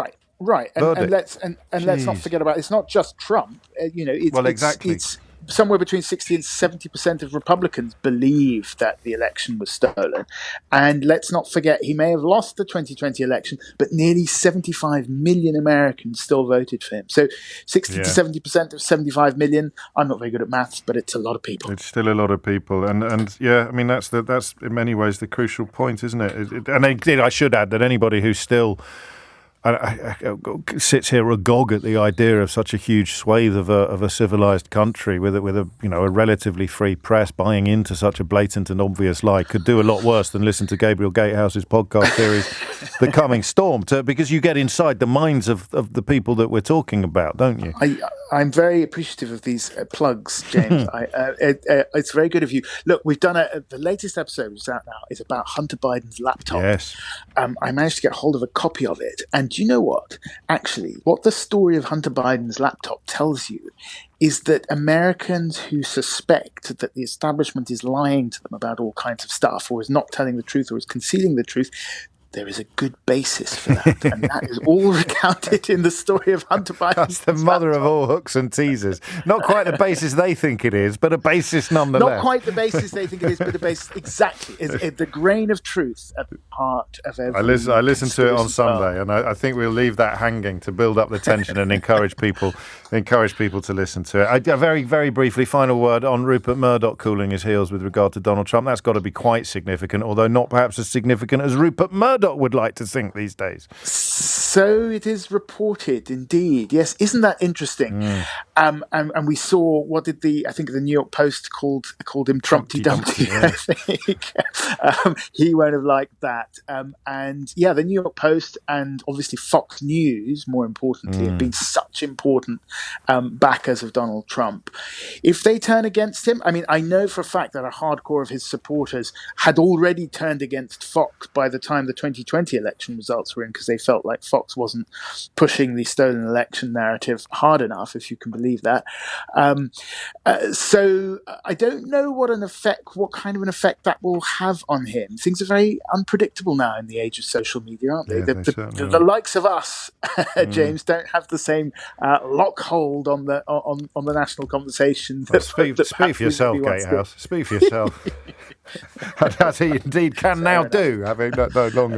Indeed.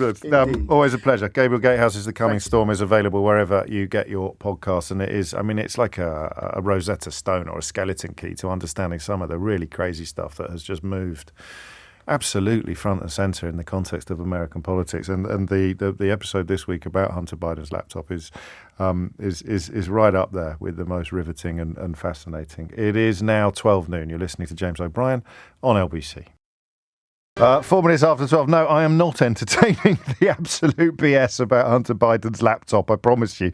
I was just helping Gabriel generate interest in his podcast series, because it shoots most of the unicorns attached to that phenomenon, which became very, very popular, didn't it, with grifters. Amazing how quickly they moved from anti-vax to the election wasn't stolen, to Hunter Biden's laptop is, but the authorities in America did behave less than creditably in the course of that saga. So although the laptop represents nothing whatsoever of what some of the crazies claim, the little bit about the role that the FBI played in its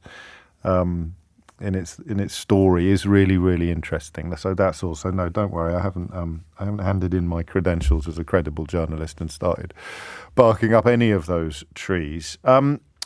Speaking of credentials, quite early on in the immediate aftermath of Brexit, we began to hear from people who were being directly and immediately affected. You'll remember that we were a little bit ahead of the curve on this because much of the media, partly because it had been cheerleading for Brexit in the first place, and partly because they weren't interested. The BBC at the time had told its presenters to move on or not to relitigate Brexit or to treat it as a fait accompli. I think we worked out very early that you couldn't do that. Partly for the reasons that George Eustace finally coughed to in the House of Commons yesterday. So many lies have been told that reality is going to come and bite us on the backside. But it was business people in particular, and business people doing trade with continental Europe, who really alerted us to potential problems. And one of the first to do that, of course, was Simon Spurrell, who was the cheesemaker, the head of the Cheshire Cheese Company, who talked us through various chapters in his own company's plight. I think it's fair to say that the last time we spoke, Simon, you were looking at either opening a facility in continental Europe or contemplating some sort of commercial oblivion. So there's an update. Yes, there is. It's positive in one way. Actually, it's not the path I hope to take, but we couldn't actually get to a situation where we could take the risk or afford actually a hub in Europe, as many small businesses cannot do. So we've teamed up with a big brother, as it were. We have another cheesemaker in Cheshire as well. We've been making cheese for 3 generations now, since 1957, Cheshire Cheese, called Joseph Healer. And they are my new business partners. They have taken a substantial stake in Cheshire Cheese Company, and they have given us the bit that I desperately wanted, which is a pathway back into Europe, amongst other things. They've also given us security, and they've given us the ability to grow from this point forwards. But the big thing for me, the unfinished project, was always I wanted to get back to Europe, and I'd given up. I had absolutely and utterly given up. I'd banged my head against the proverbial cheese wall so many times with MPs, with ministers, with DIT. There was just impotence really from everybody, because the deal is shockingly bad, and it's affected all the other deals around the world that we strike since then, because we're a soft touch now. We're really, everybody knows that we'll roll over. And the great thing is now that you can only, well, not the great thing. The great thing for us is that we are now piggybacking on the back of a larger producer of cheese, which means that we can afford commercially to be able to actually ship over to their hub in the Netherlands that, interestingly, until Brexit, they didn't have either. So it's... Is that right? So by dint of their greater heft, that they've been able to invest in an operations and distribution hub in the Netherlands, which means they can access the single market from within the single market, which your inability to do was costing you in the region, I think, of £600,000 a year.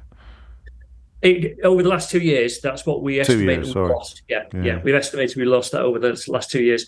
And it is. I mean, big or small, the difference being that small businesses, I'm lucky in the sense that, I've got some great guys, a great family business that have put their arm around the shoulder and said, good. You don't have to put all your pension into a massive warehouse, either in the UK or even in the EU.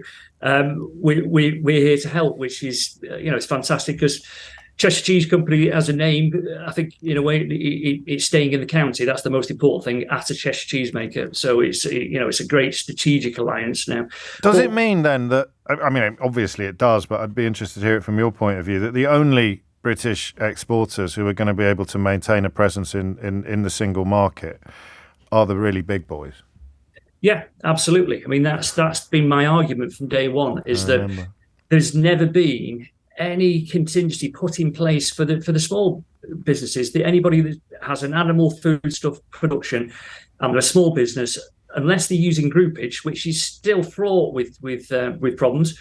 We managed to get a small amount into Europe before this acquisition, use a company called Singletons, and they were using groupage. They got ourselves and several other small cheese makers, put it all into a container and shipped it over.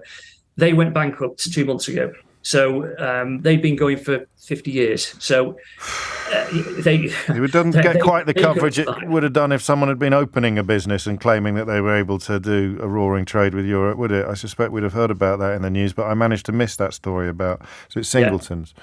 Yeah. Indeed. So you're pleased. Your company is going to survive, and you're reconnecting to your continental customers, but not in circumstances that, in an ideal world, you would have chosen. No, I mean, I've been in business 25 years, and I've built my businesses up from humble beginnings with £400 inheritance. So but I was got to that point where I was ready to take that help, to have the hand that was offered to me from George and Mike Keeler, and I'm very, very grateful for that, because it's a difficult world at the moment. We're facing the highest costs rises in history in the dairy industry. We've seen, milk has, doubled, quadrupled in price, which means that's affecting the cost of cheese and butter and all things dairy. And with that, farming has also seen 200 to 400% increases in all its running costs. So it was getting a bit scary for me, actually. So when the offer was made, it didn't take me long to actually make a decision on this. I thought these are the right people. This is the right thing to do, because I have a responsibility to the people who work with me as well. I'm not going to play fast and loose with them, because government can't actually strike a deal with another country or a trading body. Blessed are the cheesemakers, says Daniel. Yes. There it is. Are you going, just on a personal level, are you going to enjoy getting back to cheesemaking and your other entrepreneurial concerns, as opposed to being a sort of unofficial spokesperson for the idiocy of what Brexit has done to business people like you? Or have you got a taste for it now? We're going to see you see you in the jungle or something like that. It was mentioned. I'm very surprised at the amount of interest this has generated today. I wasn't sure it would, but it's back. It's like deja vu, really. I've got ITV, BBC, if I dare mention those, lining up as well, actually. So, I really am quite stunned at the amount of interest in this. But I'm delighted to see it, because we were reporting on your plight before you were famous. You did, yeah. You were there first. Yeah, thank you very much for that. It's a pleasure, and I'm glad there's a happy ending of sorts, albeit in the circumstance. I mean, it's a happy ending for your business and for your workers, of course, but it involves selling a significant stake to a company that has an operations hub in the Netherlands, i.e., in the single market, which is the best that I guess companies like yours can hope for. Which is quite depressing, but it's. I mean, look, I'll give you an example. Someone called Bob has been in touch. Good to hear the communist O'Brien talking down British companies again, then brings someone on hoping they are failing when they are now doing fab. This is what we call Idiot's Corner on the programme, because obviously we were in touch last night talking about this story. But I guess, the fact that you've survived in the context of Brexit is good news. It is, yeah. I mean, there were moments and times when I really did feel like throwing the towel in. It became that bleak, because, and I have to say, if it hadn't been for the pandemic and the mad obsession of the British public for cheese, which I thank you very, very much for, I don't think we would have survived. It was, we saw the biggest 400% increases in sales in the UK during the pandemic. Everybody went cheese mad. So continue doing cheese mad. We still need that. Cheese-tastic. Yeah, love it. That was our survival technique. It really was. Simon, many thanks indeed. And thanks for keeping us up to date with all of the developments in this frankly ridiculous story, which thankfully has a happy ending of sorts, although not quite the happy ending our friend Bob thinks that he just listened to. How do you do that? I've had to sell my business to a much bigger rival in order to keep access to the European market. And then George Eustace standing up in the House of Commons and talking about farmers being shafted, which, of course, as Simon's just reminded us, is farmers are facing unprecedented problems. And that is independent of the fact that the government has cut them off from their biggest international customers. So I am staying with some of this now because I don't. What are we going to do, guys? What are we going to do? This is now beginning. It's happening. I've got to tell you, it's happening a little quicker and a little more loudly than I expected. I don't know why. Maybe the pandemic has been some form of catalyst. I knew that at some point, and I was fairly confident I'd still be on air, but I knew that at some point, just by dint of my age and my retirement and things, that's what I mean by still being on air, I knew that the dam would begin to break. I didn't realise George Eustice would be one of the fractures in the dam, an ex-UKIP character admitting that he was part of a massive con job inflicted upon the British public when it came to the so-called Australian trade deal. You've got people like Simon now who've given up on restoring contact with their biggest customers in Europe on the pre-Brexit platform. They're going to have to either completely revolutionise and invest a huge amount of money in having an actual premises in continental Europe, or they're going to have to go into partnership with a company that has got premises in continental Europe, in the single market, in the customs union. So I knew it was going to happen. I haven't even played you the fellow who used to be on the Monetary Policy Committee talking to Bloomberg about the truth. We haven't even looked at the fact that we're the only country to come out of the pandemic without getting close to pre-pandemic economic performance. And of course, crucially, although this is not, nothing is 100% a consequence of Brexit, but we've now been overtaken by Paris when it comes to the stock market. So, I mean, the sense of mounting evidence is becoming irresistible. But what are we going to do? The Tory party can't go near it. Rishi Sunak's still lying about it. Jeremy Hunt, who was a Remainer, still talking about the benefits and refuses to accept the premise that it's affected us badly. Jacob Rees-Mogg, who thankfully is back to just chatting rubbish from the back benches, but very much emblematic of what happens when you put complete clowns in positions of power. Rees-Mogg will carry, I think, a lot of responsibility for Brexit because he was precisely the sort of politician which Britain has a long tradition of indulging from the back benches and inviting onto television programmes, but you're never supposed to let them near the steering wheel. You know, they can lean out the back of the bus, flicking V's at lorry drivers or giving thumbs up to people in cars. You never let people like Rees-Mogg near the steering wheel. It'd be like putting Desmond Swayne or Michael Fabricant in the cabinet. You never let these people near the actual steering wheel. They let Jacob Rees-Mogg practically live in the glove box. It's unbelievable. But he's back on the back, still gibbering, utter bilge. Now talking about Brexit somehow helping us help Ukraine on one of those weird new TV channels, which thankfully is probably going to be his spiritual home moving forward. But the damage is just so huge. So what are we going to do? Keir Starmer's not ready to start talking about a reversal. He's still blathering on about how he'll make a go of it and make it work better. I don't. What's going to happen? What are we going to do? Let's start with you and me. Let's start with one of the great bastions of righteousness on this issue. I'm sure there's stuff we haven't been 100% correct about over the years, but on this, absolutely stone cold. All of the stuff we told you was going to happen is now happening. But no one's ready to press the brake, never mind the reverse gear yet. So how are we going to do it? I'll tell you what, have a crack. Let's have a little conference, shall we? Let's have a production conference. Let's have a chat, because you're as much a part of this programme as I am. Let's have a little chat about how we handle the mounting evidence. Because I don't want to get the tin out. I can't do I told you so every week. How do we handle the mounting evidence that Project Fear was right, that Brexit is an unmitigated disaster, up to and including George Eustice, ex-UKIP, ex-Secretary of State for Farming, standing up in the House of Commons yesterday and admitting that the Australian trade deal, that in many ways got Liz Truss Downing Street, was an absolute load of old nonsense. How are we going to do it? What do you think? Hit the numbers now. You will get through. This is a production meeting. This isn't a normal topic.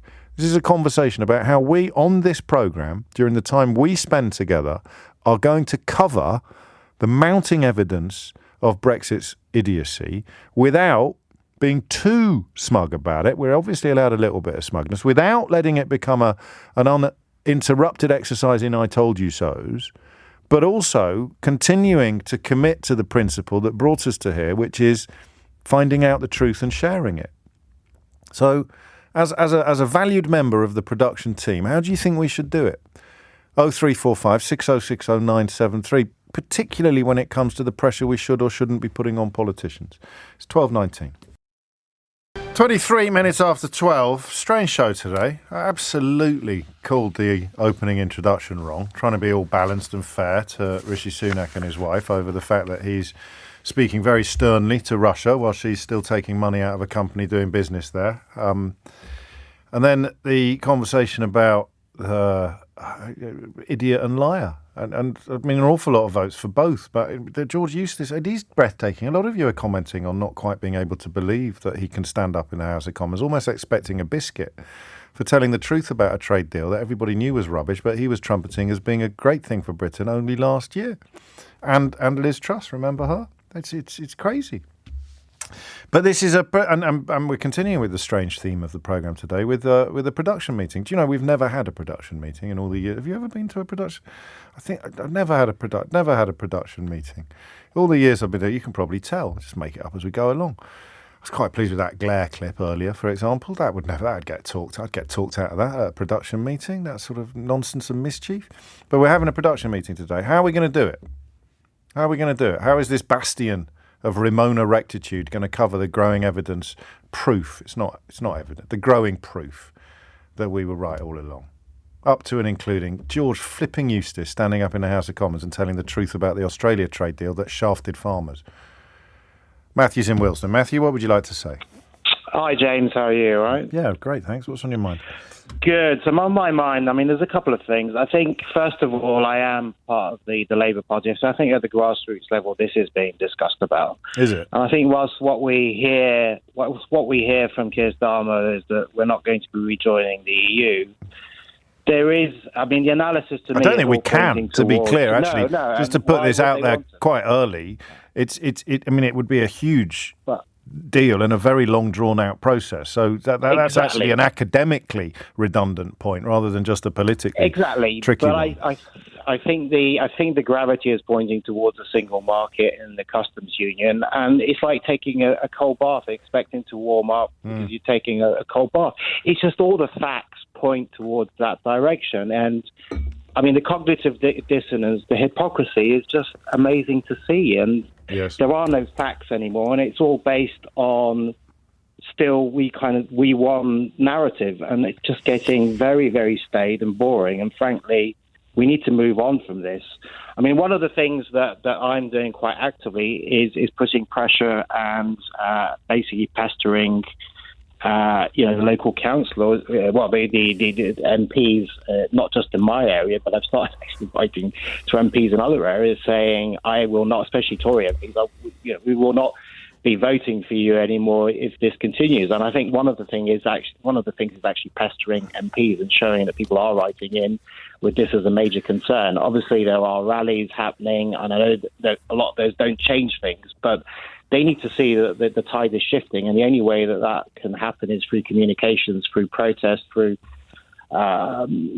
facts being demonstrably showed to them. And unfortunately, what we have now is it's a bit like crazy. It's a bit like America, isn't it? It's in the sense of this midterm thing seems to be a reflection that people aren't going to continue believing the lies. I thought Gabriel was very interesting on election deniers who've just quietly gone away and accepted the result. The difference between the ones that knew they were lying, that knew that Trump was lying about the election result, and the ones that truly believed it. We've got a few true believers left, but not many. I mean, Jeremy Hunt's clearly not a true believer. George Eustice is now telling the truth about stuff that was only a year ago being portrayed as Brexit benefits.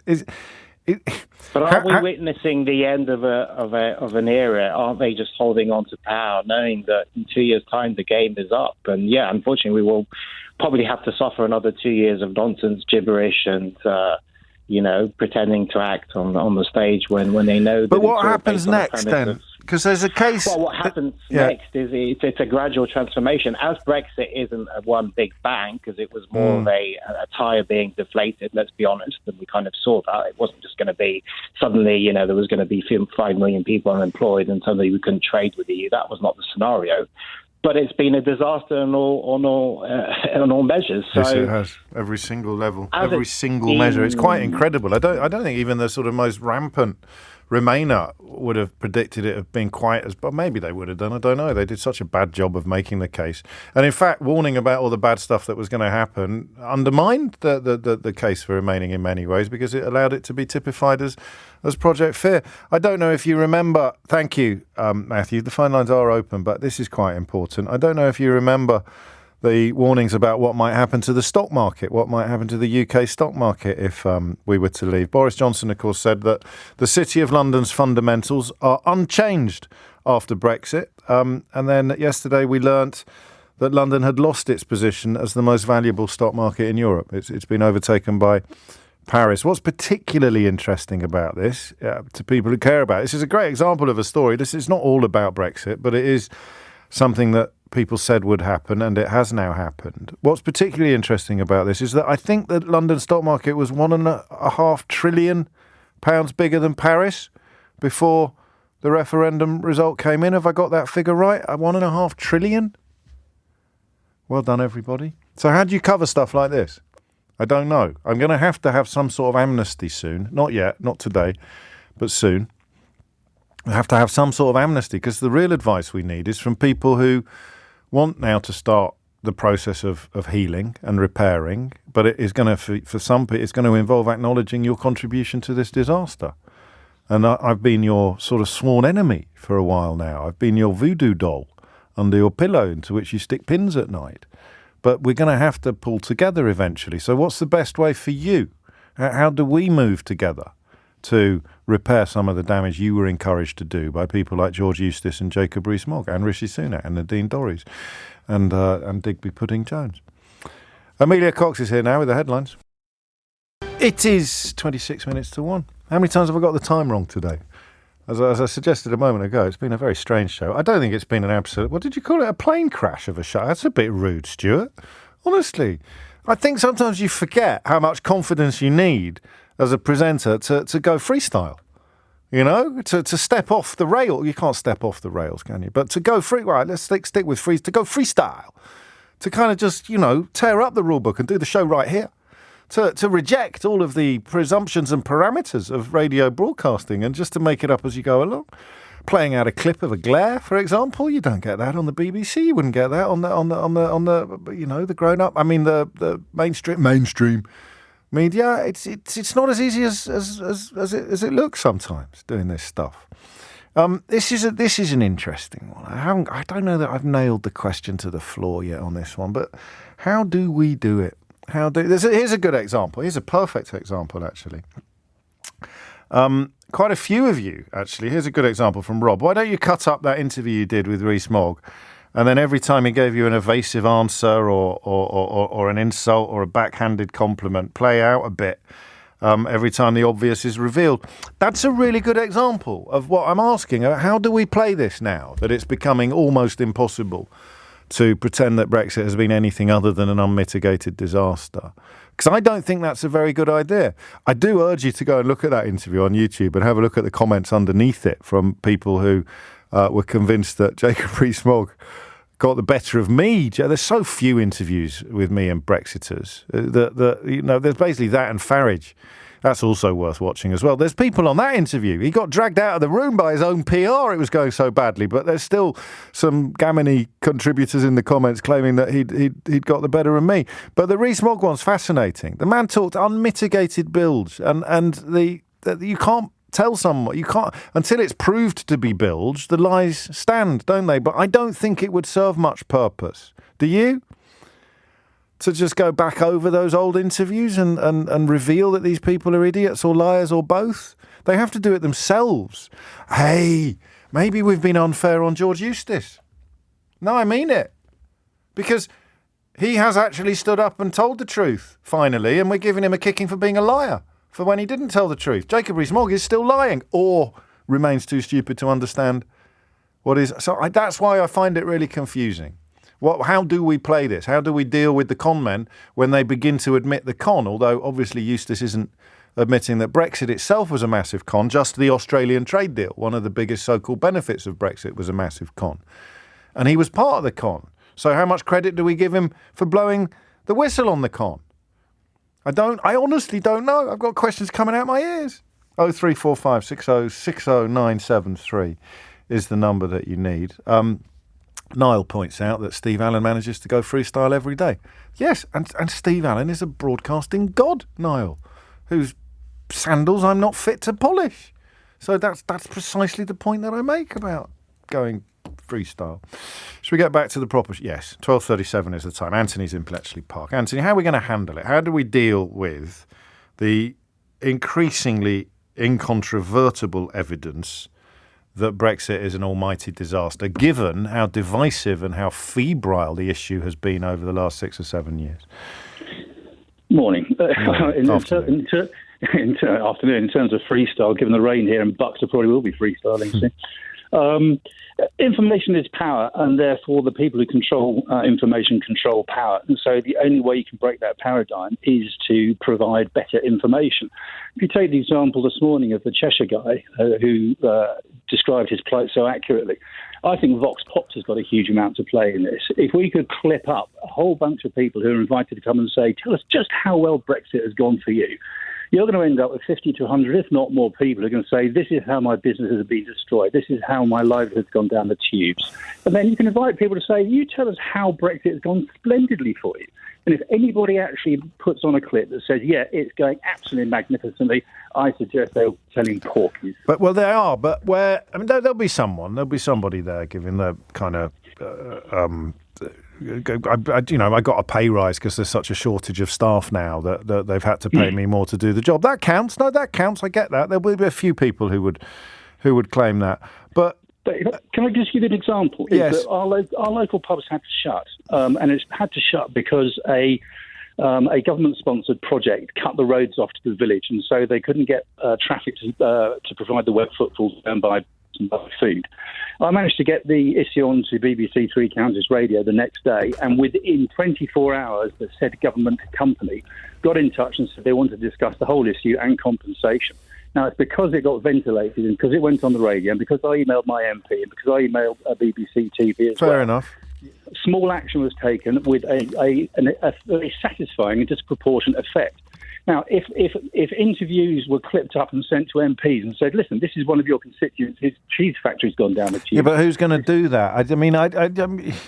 That's the problem, isn't it? A national radio station. Yeah, no, I can do it. I've been doing it all along. We just spoke to Simon Spurrell about the fact that his business, and he told us about Singleton's, which went bust in August. Yeah. Another cheesemaker went into administration earlier this week, largely as a consequence of Brexit, I think. Certainly under Simon's analysis it is, and that doesn't really get much coverage at all. I listen, you're right, it's and you're going... No, it isn't that. It's more... I was looking for a bit more than that. I should have been clearer. Your granularity is correct and relevant, but I'm thinking about tone. And oddly, and this might be, again, part of my inability to avoid trying to be nice, how do you deal with people who don't deserve to have their faces rubbed in the mess that they've made, but who still need a little bit of help in acknowledging that they've made a mess? Wow, that's a deep philosophical Well, that's the question I'm asking. I know how to make radio, but with respect, I know how to make decent radio programmes, which is what you've just described. But how do we deal with the people? So have a look at that Jacob Rees-Mogg interview. Have a look at the comments underneath it. Some of them are irredeemable. Some of those people can never be helped. They revel in their gammony fruitiness. Yeah. But there'd be lots of people who honestly thought Rees-Mogg was telling the truth, and people like me were idiots. How do you help them? Well, you can't cure stupid, but you can have a jolly good try at going for it. And the only way you can do it is by making sure correct information is put into the mainstream as much as possible. That's the only alternative. Well, that was true. That was true all along, wasn't it? And they just deny that it's correct information in the same way that Donald Trump denies that he lost the election. So there's the difference for people who are reachable and people who are not reachable. Yeah, but that's precisely why you need to fight lies with truth. And therefore, the people who have been so badly affected by Brexit, they've got to be encouraged to make their point known and get it to the end. Well, you're right. We will. Okay, finally then, how do we deal with a problem like George Eustice then? Because he's now telling the truth, albeit not the whole truth, and certainly nothing but the truth. But he was part of the con. He's now blown the whistle on a little bit of the con that he was party to. That's a deeper issue about the morality of the government that seems to lie as easy as it takes breath. Yeah, no, but him in particular, was it fair today to set him up as a liar in counterpoint to the idiot Rees-Mogg, or was that unfair on George Eustice? No, I think that's entirely fair because the guy was a minister and he lied to the British public. He told us what a splendid deal it was, and it wasn't. It was a crock of yes, proverbial. And now he's admit. Yeah, but he has to be better than the ones who won't admit it yet. Yes, he has, and that is why the opposition have got to start calling things out. But which they can't do yet because they're still committed to the idea that we'll make a go of it, and that there is the problem in a nutshell. Lovely call, Anthony. Thank you. Patrick's in Fune in Denmark. Patrick, what made you pick up the phone?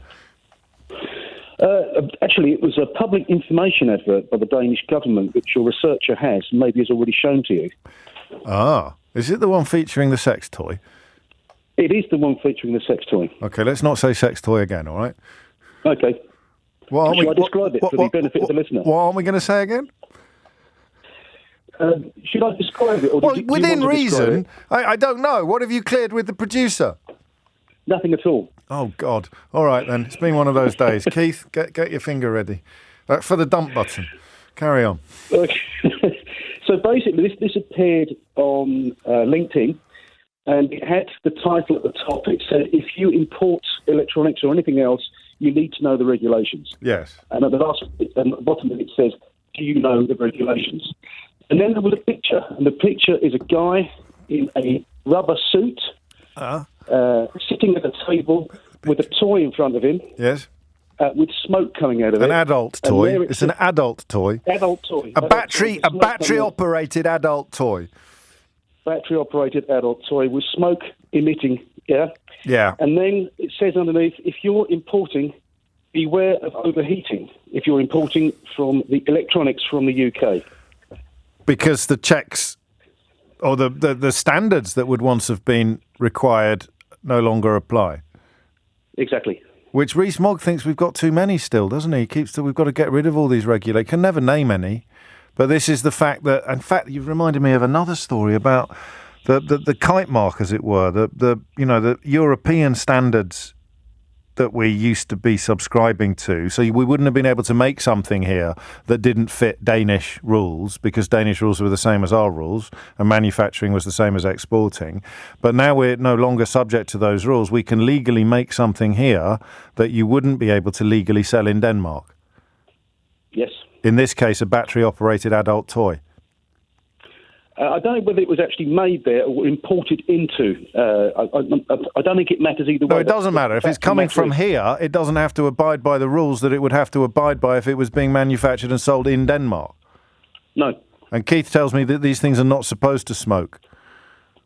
No, apparently not. I wouldn't know, but apparently not. And that's like a public information campaign in Denmark now that is saying if you're importing stuff from the UK, be very, very careful. And it's specific to the UK. Happy days, Patrick, eh? Thank you. Thank you. And no, it's not a back massager either. It's 12:45. 12:49 is the time. What have you cleared with the producer? Nothing. That is comedy gold. Thank you. I'm glad you enjoyed it. Do you know anyone, asks Paul, who deprograms cultists? That's not a bad question, actually. That might help us. And speaking of how do we move on now, how do we move to the next chapter of the Brexit disaster, Dan Snow, the eminent historian and all-round good egg, this is clever. This actually points a way forward potentially. Referring to that story I shared with you a moment ago about London being overtaken by Paris now, the size of the stock exchange. He writes, the Luftwaffe set fire to the London Stock Exchange in 1940 and then blasted it with the shockwave of a supersonic missile in 1945 and still did less damage to it than we did. And by we, he, of course, means the self-inflicted nature of Brexit. Because that appeals to precisely the sort of sensibilities that some of the dishonest Brexit campaigning appealed to. That you know, why would you bring the Germans into it? Well, Boris Johnson, I think, referred to MEPs or European Union civil servants as being like concentration camp guards at one point. So it works. But Dan, they're very cleverly turning it upside down and approaching it from an entirely different angle. It's 10-1. You're listening to James O'Brien on LBC, where we turn our attention next to Russia. We've covered America. We're sort of aimed high today. And this is the developing situation, particularly in the city of Kherson, where I'm sure, like me, you have felt the burgeoning of optimism, and then quite soon after that, the reminder that you are probably only feeling optimistic as a precursor to feeling pessimistic again. But the dust has settled now. The world has turned a little, and it would appear that Volodymyr Zelensky and Ukrainian forces have once again defied the odds and taken not just Russia but the world by surprise with their incursion into the previously occupied city of Kherson. Professor Anthony King, you'll remember, is a chair of war studies at the University of Warwick, who has guided us through some of these matters previously, and I'm grateful for his company once again. I hate asking crass questions, Anthony, but sometimes I think we need to keep it simple, at least at the outset. How big a deal is this, and how certain, how concrete, how permanent is the retaking of the city, do you think? Well, I don't think it's a crass question at all. I mean, I personally think when we come to, not at all. I mean, when we come to strategic issues, military issues, the best questions are the simplest ones, to be honest. The details are sometimes complex. So I think it's a really critical question. And my interpretation is, I think it's a massive deal on every single level. I mean, Kherson is a provincial capital. It's been taken back.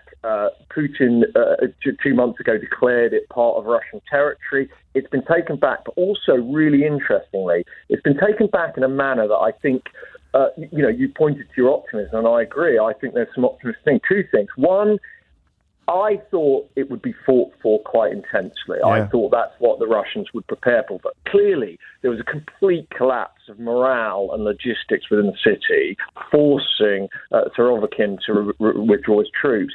And the other thing about it is, if you remember about 6 weeks, a month ago, there was a very strange phone call between Shergoy and Austin Lloyd and Ben Wallace, the respective foreign secretaries and Secretary of State for Britain and the US, saying, the Ukrainians have put a dirty bomb into Kherson.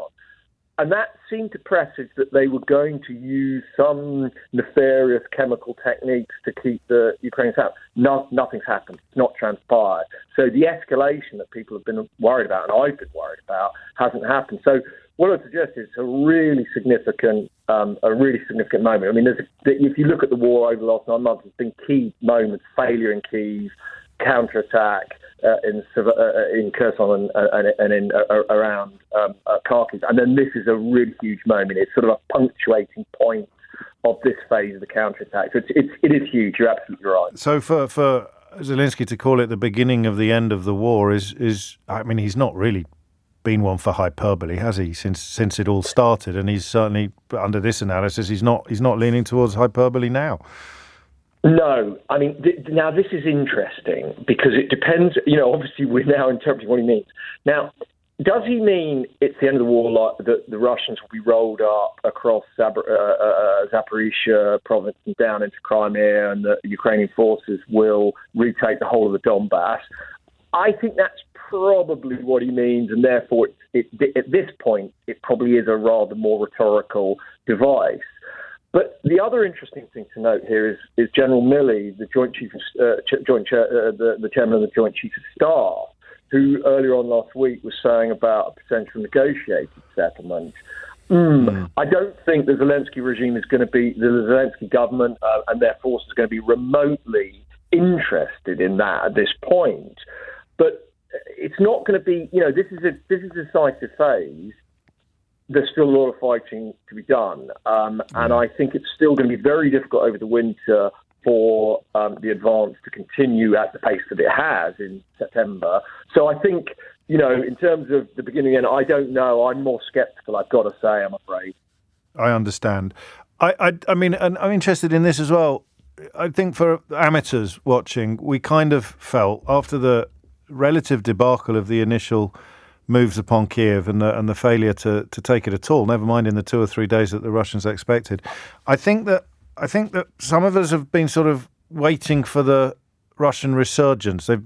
Just because of the way that we've been informed over the years, or the impression that we had of the Russian military machine for all its flaws. I just expected at some point Russia to come out with all guns blazing, to use a figure of speech. The longer this goes on and the more events there are like the Kherson story, the less likely. I mean, would you say now that there's no prospect of Russia coming out with an epic and successful offensive? It's just it's now attrition. Yeah. It's attrition and unfolding defensive. Completely. I mean, I think the point is about it is that the Russian. I mean, the figures vary, but let's say the Russians have lost 40,000 troops dead, 120,000 wounded. So that is 50% of the professional, kind of quasi-professional conscript they had going into the war. Well, basically, the general figures in military history is that you lose about between 15 and 25%, absolutely 30% of your combat forces. You can't attack anymore. I mean, it's an endurance. Wow. In sort of films, we have this thing of people attack and the unit is completely decimated. That's not reality. The reality is a unit takes 30% casualties, it becomes ineffective, combat ineffective, it can't attack. And the Russian forces have exceeded those kinds of losses. And therefore, I agree. I think that a Russian counterstrike, there's little nibbles around Bakhmut. The Wagner group is making little micro attacks, which are extraordinary to me. But I think the days of a Russian major counteroffensive, they are trying to hold a line. And in fact, morale, logistics, the command organisation is so poor, they're struggling to hold a line along the Krasna River line around Svatory. So absolutely, I think the issue now, and this comes back to your point about Zelensky and his pronouncement, I mean, the fulcrum of the campaign has moved, and it's a question now of how much are Ukraine prepared to take before they're interested in negotiation, and how much are their Western backers interested in supporting them to that negotiated settlement. I mean, personally, obviously being a slight pessimist, I think it's going to be a longer struggle. I think the winter's going to be tough. I think the lines are likely to stabilise along the Dnipro River and more or less where they are in the Donbass. Probably, the Ukrainians might take Svatory, but I think we're in for a kind of slow attrition. The Russians don't want to give up, even though their armed forces have been absolutely decimated. Thank you, Anthony, as ever. So, in fact, my final question was going to be, what should we look out for next? But you've just answered that in a way, haven't you, by saying not a lot, really. Well, I don't want to preempt your questions, but yeah, I mean, that's where I think we're looking a sort of a stabilisation over the winter, and then something probably next spring, I think, if Zelensky wants to push it forward. We shall see. Professor Anthony King, Chair of War Studies at the University of Warwick, thank you as ever. That's it from me for today. Don't forget that you can catch up with the show at Global Player, where you'll also find all of LBC's shows to catch up on, as well as the world's biggest podcasts. Notably mine, full disclosure. So do download Global Player for free from your app store or head to globalplayer.com. Tom Swarbrick will be with you at 4, but now it's time for Sangeeta Maiska. Time for Sangeeta Maiska. Time for Sangeeta Maiska. Time for Sangeeta Maiska. Time for Sangeeta Maiska. Time for Sangeeta Maiska. Time for Sangeeta Maiska. Time for Sangeeta Maiska. Time for Sangeeta Maiska. Time for Sangeeta Maiska. Time for Sangeeta Maiska. Time for Sangeeta Maiska. Time for Sangeeta Maiska. Time for